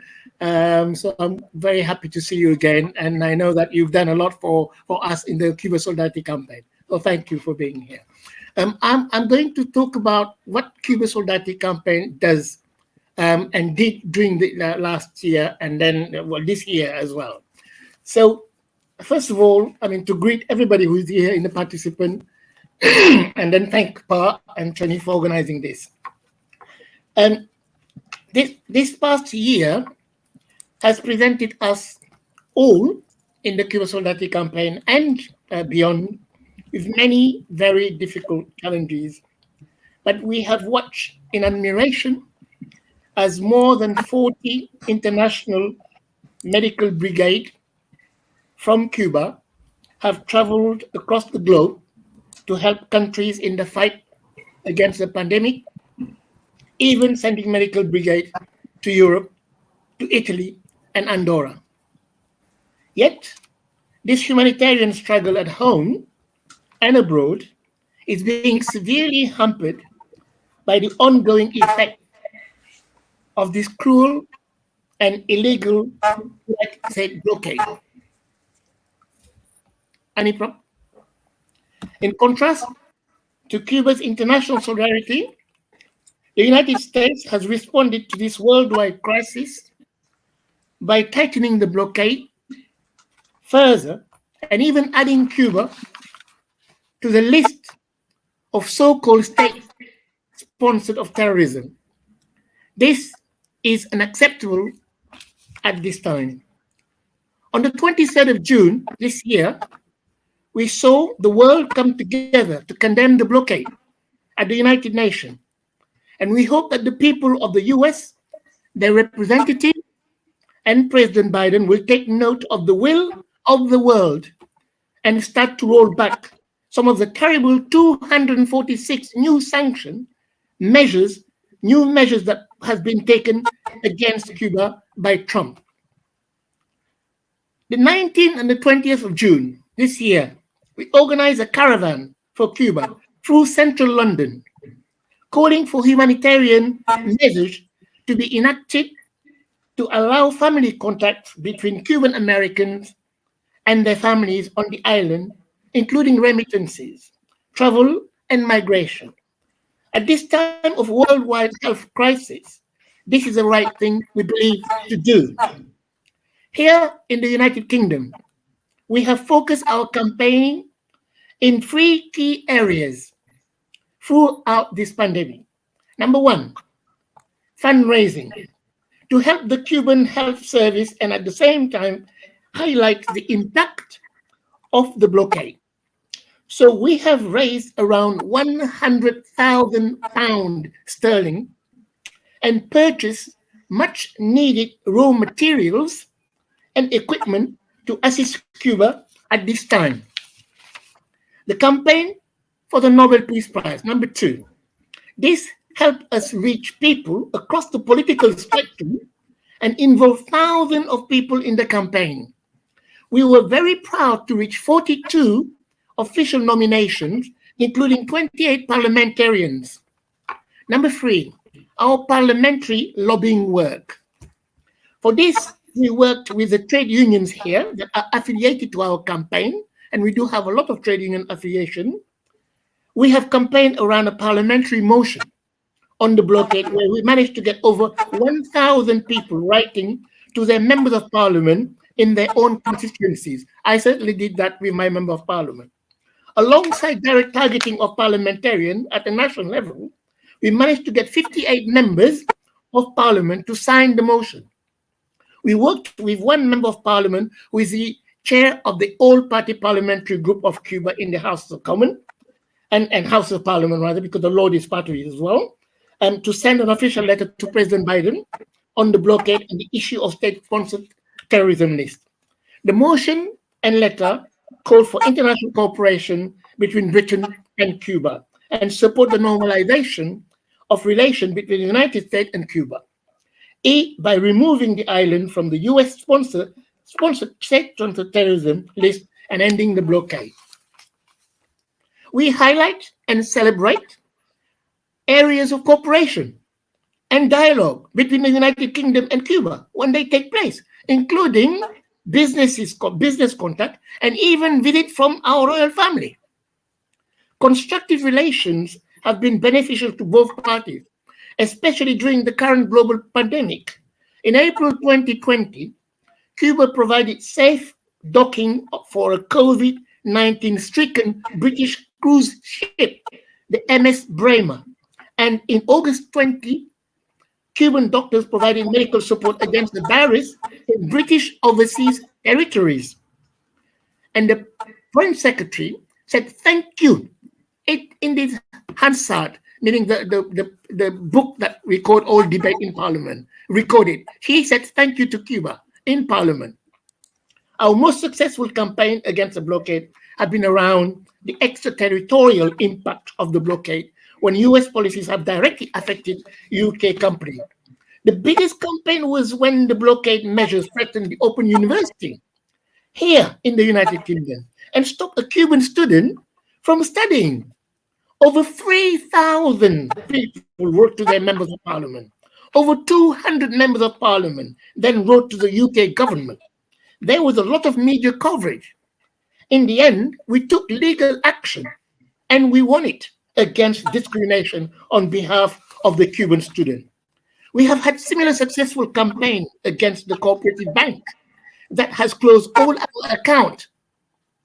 Hilton Hotel, who barred a delegation of Cubans from staying there, and many others.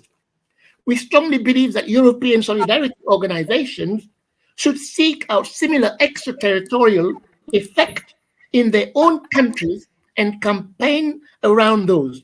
Such cases are not just an attack on sovereignty of Cuba, they're also an attack on the sovereignty of each country. This makes such campaign a rallying point for people in each country. Our central demand is a humanitarian one. It is now time for cooperation across borders, not aggression and blockade at this time of worldwide crisis.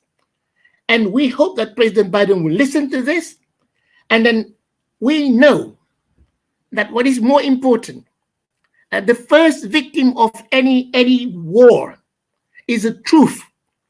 And that's why it's important that we in the Cuba Solidarity Campaign United Kingdom, we always make sure that the narrative is countered by the British media or by international media. Every time we see something, we counter. We actually wrote a statement, sent it out, and that statement was read in international fora, like in Europe and elsewhere. So that's important to make sure that we know the truth and the people know the truth. So I thank you very much. Thank you. We've had 4 quite different presentations of this whole issue, and thank you all for that. I'm going to throw you a curveball, though, because you've all talked in quite, I might say, objective terms about what it might mean to understand what's happening in Cuba. James, I think, was most leaning towards the emotion question and the affect question, and that's the thing that I want to just press a little bit. And so one of the things that preoccupies me often when I see a barrage of what I perceive to be misinformation, and it probably is misinformation about Cuba, and, you know, with my years of study of Cuba and my knowledge of friends and places in Cuba, I can see it's misinformation, is a doubt that I don't live the Cuban reality, and it's a doubt that's been thrown at me on Facebook and other places. Who are you to comment on the Cuban reality? It's something that comes out quite often. Who are you to comment on the Cuban reality when you don't have to live it? You can swoop in and swoop out again. I've had good friends say that to me as well. Y entonces, so the question is, ¿quién tiene derecho? Who has the right to express their truths about Cuba? And especially who has the right in a situation where the power structures mean that certain versions of the truth have much more resonance. One of you used the term, Guillermo used the term echo chamber. But if you talk about access to media, there's a group of people, or there's a particular selection of the global population, section of the global population that has much greater access to media and therefore the ability to change minds. So my question is a much more personal one than the one that you presented, but in your position as an academic, as a journalist, as a member of a trades union, or however you want to answer this, as a Cuban or as a Cuban American, how do you react personally? What emotions come into play when you look at how Cuba has experienced the last at least 10 months? What is the emotional effect and how do you respond emotionally? I'm not going to pick on any of you. This is not a classroom. So I want you to respond in your own way and when you're ready. Do you feel you have a right, and what is that right based on? I'll say something. Please do, Guillermo.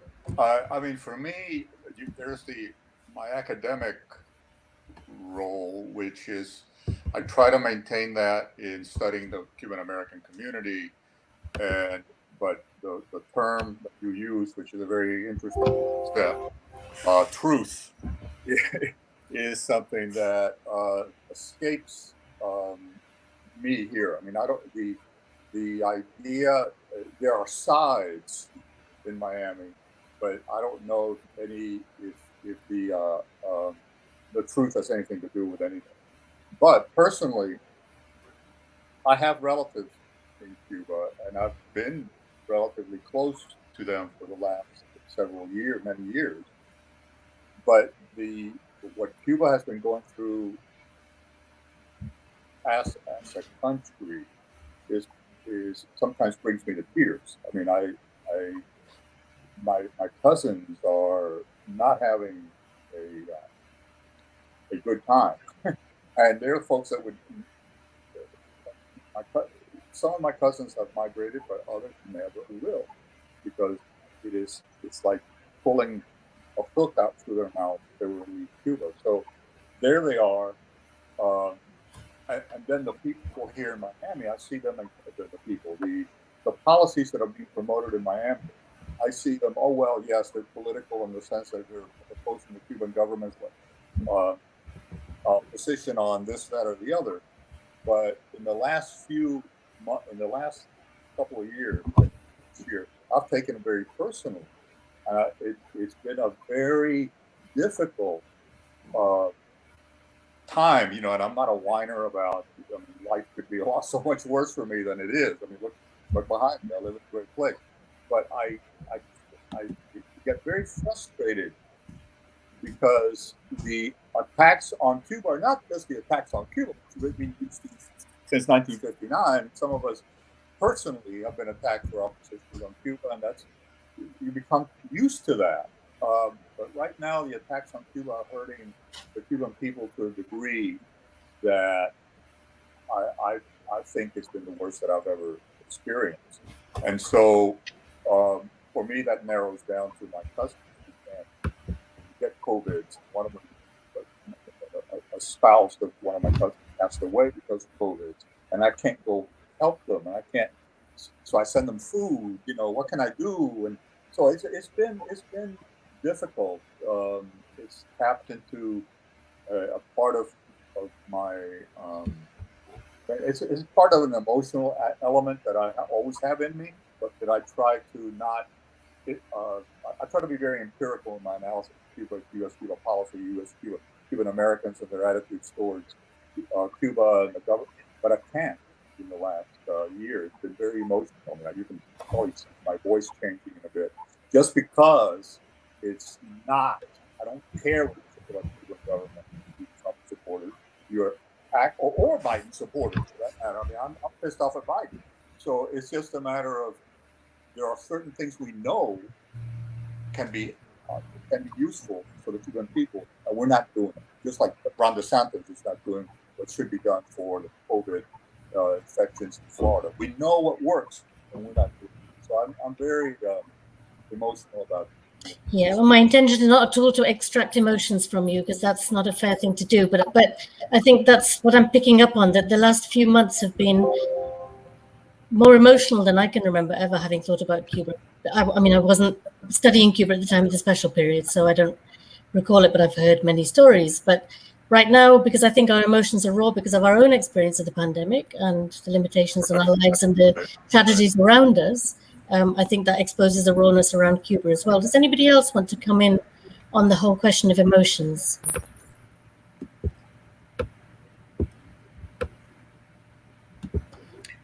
Can I come in? Alpha, go for it. Yeah. Well, to me, every time I have been to Cuba, I have always had serious, objective discussion with my friends over there. And the Cubans are the first one to tell you about the situation that they live in. And It is very sincere. They tell you the truth. They tell you what they feel, yet they support the government. They are comrades. So in a way, I'm not romanticizing Cuba, because that's what they tell you. Do not romanticize us. We make mistakes. The problem, the economic problem that has been going on in Cuba, some people had the right to demonstrate because they were suffering. But there's something that we should never, ever forget, that everything that is happening, it may well be the consequence of one decision here, one decision over there, some governments malpractice, inverted comma, or what have you.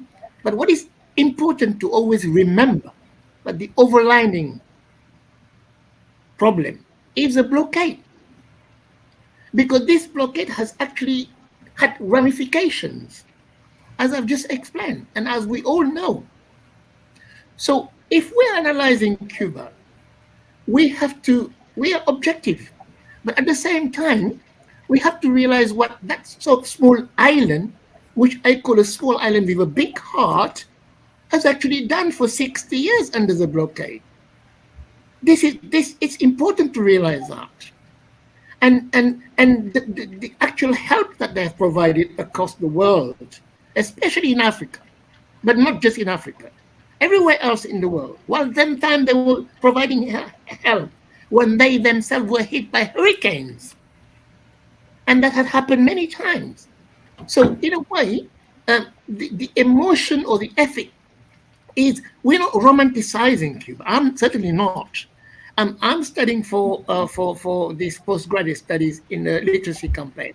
Well, I would approach the literacy campaign in what the literacy campaign has achieved. But at the same time, I'm not saying that everything is rosy. No, there were certain moments in the literacy campaign where it was no longer optional not to teach. You had to do it because the situation warranted that.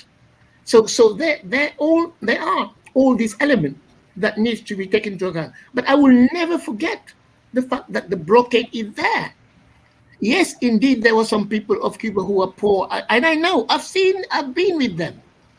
I know, I've seen it. I've been with them, I've discussed with them, but the situation comes about because of this blockade. So, and Miguel Canal did say that he is going to correct certain practices in the economy. So they accept that, they realize that. That's what the president said when he went to Los Baños, where he started. And it is important to realize that it's a combination of, yes, fact of the economic, because Cuba had economic crisis before the 11th of July. And that's a reality. They know that. But it had been exacerbated by the pandemic and the cowardly attack on the media and on Cuba from 9/11, orchestrated very, very efficiently from the United States of America. So we have to say that too. So you've said something very interesting about your experience of talking to Cubans, Alpha. I want to pick up on that if we have time in a little while. James, do you want to talk a little bit? Because I felt actually when you were talking that your introduction was the most emotional of all of them. So, and I'm not here to extract emotion. I just want to ask you a little bit about the difficulty of your position as an academic. And I know that you work in cultural studies, literary studies, so you're not expected to profess on political issues, but they will be part of the landscape that you're traversing, right, as an educator? Yes, I mean, you're absolutely not wrong. It's been very emotional, and when you said something about being told by friends that you could swoop into Cuba and leave, you know, I know how painful it is to hear that, because I've been told that plenty of times. My own experience in the Cuban American community is very marginal. My mother and grandparents left Cuba in the 1960s. My father's English-speaking American. And so all along, the experience for me has been one of sort of marginality and inclusion and exclusion. And when things get intense, the way they've gotten intense, one of the first reflexes is, what are you doing in this conversation? You shouldn't even be in this conversation, right? Like, I've heard that often. So for me, at least, it's been important as a strategy to deal with this, to be very conscious of my locus of enunciation, to say, that's right, I don't actually live with that. And my main job is to listen. So this is why when Odette wrote the article in Truth Out saying, how about a little solidarity from the left? Or when Black Lives Matter, or one one group among Black Lives Matter published the statement in solidarity with the Cuban people, which really sounded too much like solidarity with the Cuban government. A lot of us thought. My answer has to be, I'm very self-conscious of where I'm speaking from, and my main job has to be to listen. And so I would just end with this. Alexander Hall is one of the people, he's a student of history, I believe. He was arrested after the July 11th protests. He spent, I don't remember how many days in jail. And his interview was published in La Joven Cuba, which I think is basically centered in the United States. But this is I feel like, as painful as it is to be told over and over again, you don't really belong. You really shouldn't be in this conversation. My answer is, okay, this is where I'm speaking from, and this is what I'm listening to. And I would recommend to everybody who, I saw a question in the chat that said, what's wrong with the government official line? And the answer is, it's out of whack with what people on the ground are saying. It's out of, listen to Alexander Hall, what he's saying. Listen to Hamlet La Bastilla. And yes, I know that there's a subversion campaign, and there's a Campbell regime change campaign, and it's very well financed. And Par mentioned earlier the gross asymmetry of this conversation.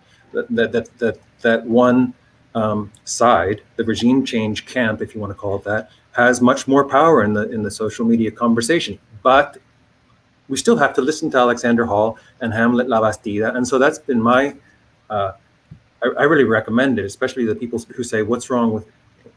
The person who asked in the chat, what's wrong with the Cuban government's official line? The answer is that it doesn't jibe with what really important, especially younger people and younger people of color are saying on the ground. So I think our job is to listen. Thank you. That's really, really useful. Christina, I haven't come to you yet, and I don't force you to speak about things, but as a Cuban, I mean, if anybody's feeling the emotion, it's you, right? Yes, it's a very interesting conversation, and I think that there's been, I believe, two parts of the emotion of how hard these weeks have been. First, seeing the breakup of friendships, of even family relations, because of political principles. That's the first part. And that's been very complicated because when you break communication, it's impossible to understand each other. And in a lot of occasions, essentially people that live in Miami, as Guillermo was explaining, you live kind of in a bubble, and you think all the information about Cuba is that one that is generated in the media in Spanish from South Florida and the different clusters of media around it. So this creates the idea that it's a false reality of Cuba. And then when you talk to your people in the country, and these people in the country, I don't know, your sister, your brother, your friend, tells you a different thing, then it doesn't coincide, it doesn't agree with what you're seeing in your bubble, then you get mad and you immediately delegitimize this. And seeing this is like what I saw myself in the UK with Brexit. So a population divided by a different set of facts. And then it happened with Trump. And then you see it in Brazil with Bolsonaro. And then you see it with COVID and vaccines. It's a pattern, and it's happening in Cuba because as we are more connected, as we are more part of the global society, we're also more vulnerable to all that crap and all that awful behaviors between human beings. And the other side of this is the the division, and again, it's all part of the same. So because I decided to stay in Cuba, and because I decided to work in the most important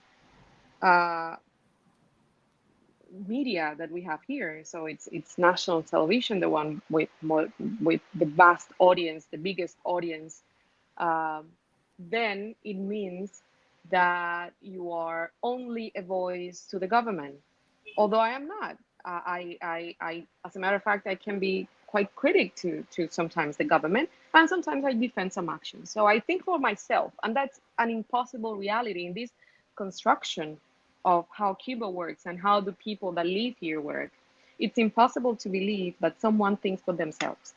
And this breakup, it's been quite complicated, because all these calls to do not send money or do not send help, let them go against the government and calling for a bloodbath on the streets, it's awful, and it speaks so bad about ourselves as Cubans. I believe so.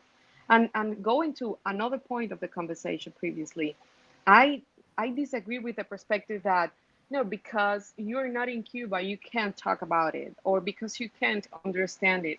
I don't think that the only legitimate point of view is the one that is made only from Cuba, because there are many people living in Cuba right now with a discourse that is clearly that has an agenda, and is paid for, and it's not people speaking for themselves. So I don't think that geographic location is what makes the difference. That's why, for example, James was speaking about La Joven Cuba. They do have some good texts, and I do know the editor behind it, and I think that all voices are important. I agree with that, and now more than ever, because suddenly I am like putting in groups. So suddenly you're not legitimate, so we don't listen to you, and anything that you say can be possibly true. Recently there was a meeting with the Cuban president, Miguel Díaz-Canel. He's meeting with a lot of sectors around the country, and he met with journalists as well. And it was a very candid conversation, heated for sometimes. And I spoke my mind there. I said what I believed, as other colleagues did. Probably other colleagues with much more, let's say, profound and critical discourses. But as I am on TV almost daily, so people, my piece of the meeting was kind of reproduced a lot online. But a lot of people were saying, okay, all of that was part of the choreography, was a performance to make us believe that there's actually dialogue. So it's impossible to see. So we're speaking candidly, sincerely to the Cuban president, and it's impossible that can't happen in Cuba. So it's a construction that is so closed, and it's very hard to function when people, and essentially, and the Cuba of 2021 can't succeed without the Cubans abroad, without our migrants, without the people that live abroad, for many, many reasons, because they're part of our families, because they can invest in Cuba, because they're part of what Cuba is as a nation, that is not only this archipelago in which I am. So my point of view is that the hardest part of this is the division, and is the disconnection between feelings and caring for others and what I stand for politically. And I think this is a success of an international pattern of behavior that has imposed on people's many decisions that in the end have them as victims. And I know you know part of what I'm talking about. Yep, I do. And I'm really, really pleased to hear you put together so clearly the idea of politics and emotion, because, it's very difficult to have a veneer of objectivity when behind it, for all of us, ideology and emotion go hand in hand, and morality, they all go hand in hand. It's very difficult to separate them. That's really, really important, as Rebecca's saying in the chat, Cristina. Miriam wants to say something. Miriam, shall I give you the word? Te doy la palabra.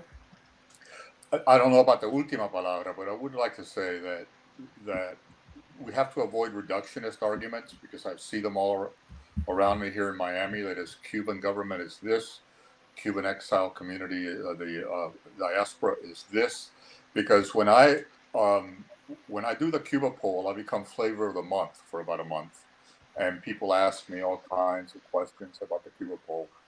And the one highlight that I always would reiterate in the last poll, which was in 2020, was that even in this Trump euphoria that the Cubans were in, Cuban Americans were in, they supported Trump to an incredible degree, even though probably less than Republicans in general. But even in all that, they supported the embargo 60%.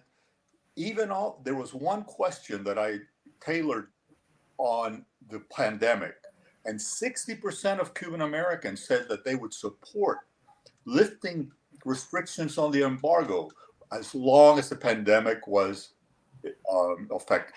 going on. And nobody picked that up. Mm-hmm. No, but I repeated it. I wrote it down. I sent it to people. I sent it to Biden staffers who never asked me about anything. Obama did, but Biden never has. But see, so that's the kind of reductionist argument that, that falls out here. That's an outlier. The fact that the population felt that way. So it was never picked up because we feel more comfortable feeling about thinking that the Cuban American community is like this. Yep. And leadership matters. Leadership matters, and the Democrats aren't showing it. Thank you, Guillermo. So, Miriam, you were going to ask a question. Sí, yo solo quería referirme. Sorry, I start speaking in Spanish. I just wanted to refer that the situation also was shown outside Cuba. This confrontation among Cubans demonstrated against against Cuba in front of the Cuban embassy, and they were very aggressive and very emotional, distorted. And no, I know this. I was present there. I went to listen what they have to say, and they repeat phrases full of hatred. They didn't want to listen. Even they were repeating that don't send money to Cuba, to their own family, but recharge the phone. Then it is this contradiction, and at the same time this lack of argument behind all of these make-up phrases that I can see. I saw that as well in the same group of Cuban in Paris, exactly the same phrases, using very degrading phrases and words, and very aggressive with ourselves. We have shared in other opportunities with those Cubans activities with children, and they turn part in that they were victims as well of the pandemic distress. Some of them has lost their jobs, and they didn't have anything to live on because they were irregulars. They didn't have any protection from the government. Then all of that is very clear, prepare, using or abusing of the situation of the pandemic, making the human being more vulnerable for any kind of distress or contradiction of hatred or not trying to understand the situation. And it was very clear, made off from outside these communities. And that I wasn't in Cuba. My family was not witnesses, none of that. But we have similar things outside Cuba as well. Thank you for that. Thank you, Miriam. So we are at 8 o'clock. It's been a very long day, but does anybody have any final words before we close? It doesn't need to be our speakers. It can be somebody who's in the audience as well. Or anybody want to make any points here? Jeff, be a little brief. I will be quite brief. I just wanted to make two points. I've been to Cuba about 45 times since 1992, so special period this way. And I think that there's two things we need to consider. One is that everyone who's outside of Cuba has a reason for being outside of Cuba. And they carry with them some social, cultural, emotional baggage as to why many of them are outside of Cuba. So you have a community outside of the island who already is predisposed to the current government. That's the first part. The second part I'd like to note is that no one in Cuba who has been in Cuba, who's 40 or under, has experienced anything else but the special period. So therefore, they don't have any relationship to whatever might have been Cuba's best periods. They have lived through escasez, they've lived through poor economic, social conditions, health conditions, and that's their only point of reference, other than what they see today on the internet. It's a very different Cuba. I mean, my area is Afro-Cuban, so it's a very different Cuba when I'm in a solar, and I have a lady who's been in a solar for 85 years, and she tells me she's never left the solar, no matter what government has been in charge of Cuba, right? Just thank you. So, thanks. Important thoughts. Thank you. Anybody else want to make an intervention of any kind or respond to that? Not respond, just make their own point. I'd like to just say something very, very brief in response to Guillermo. I appreciate his corrective about not generalizing about Cubans, especially in the United States. I'm also in the United States. My grandparents settled in Miami. I appreciate that comment, and I follow your Cuba poll closely. What the numbers don't tell you, and I think what you referred to earlier, is the climate. There is a climate of hostility in Miami that in some ways has nothing to do with the numbers. Even if half of the Cuban Americans during the Obama administration want to end the embargo, there's this, and this goes back to Parr's point about emotions, right? I experience Miami as a very hostile kind of place, regardless of what the poll numbers say, just the political climate. So I wanted to respond because in part I wondered if I was guilty of doing what you were saying, and I wanted to take the opportunity to clarify. Thank you, James. I just want to say just one quickly that there's one thing that we should all remember, that in the United Nations, 184 countries voted against the blockade. Cuba is not alone. Cuba has got friends around the world. Thank you, Alpha. Any last points? We are just, Al, make it brief because we're past 8 o'clock. Yeah, so very brief. I mean, this is just as an academic or just anybody trying to be objective. You know, there's a phrase that goes around, we have to distance ourselves from the government. And I'm happy to distance myself. I think Christina said that really well. Anytime they're wrong, I'm willing to distance myself, including on the July 11th thing. They clearly had some excessive violence, and that should be criticized. But what we're not so willing to do as leftists outside there, because somehow we're giving in to the authoritarian commies, is to come out openly and say when they're right. It doesn't mean they're right on everything. But, you know, it's like when they say the blockade is the prime cause, they're right. You can go in and look at the numbers. There just can't be the prime cause that it's worse than Latin America as an average.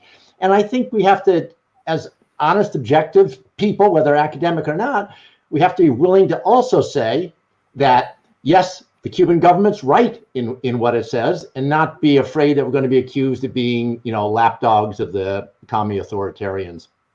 Thank you. I think on that note, if there's nothing else that we're going to say in the next minute or so, on that note, we're going to end. It's, despite a couple of technical problems, it's been a really, really fabulous day. So thank you all for participating. And we will see you not bright and early. For UK time, it's a lion in the morning. We don't start until 1 o'clock. And remember that Arnold will be on tomorrow, shoehorned into the history section, but that's okay. So have a good rest of day or rest of evening, whatever is left. And see you all bright and early and some more tomorrow. Thank you. Thank you. Thank you, Paul. Bye-bye. You all. Thank you. Bye. Ciao.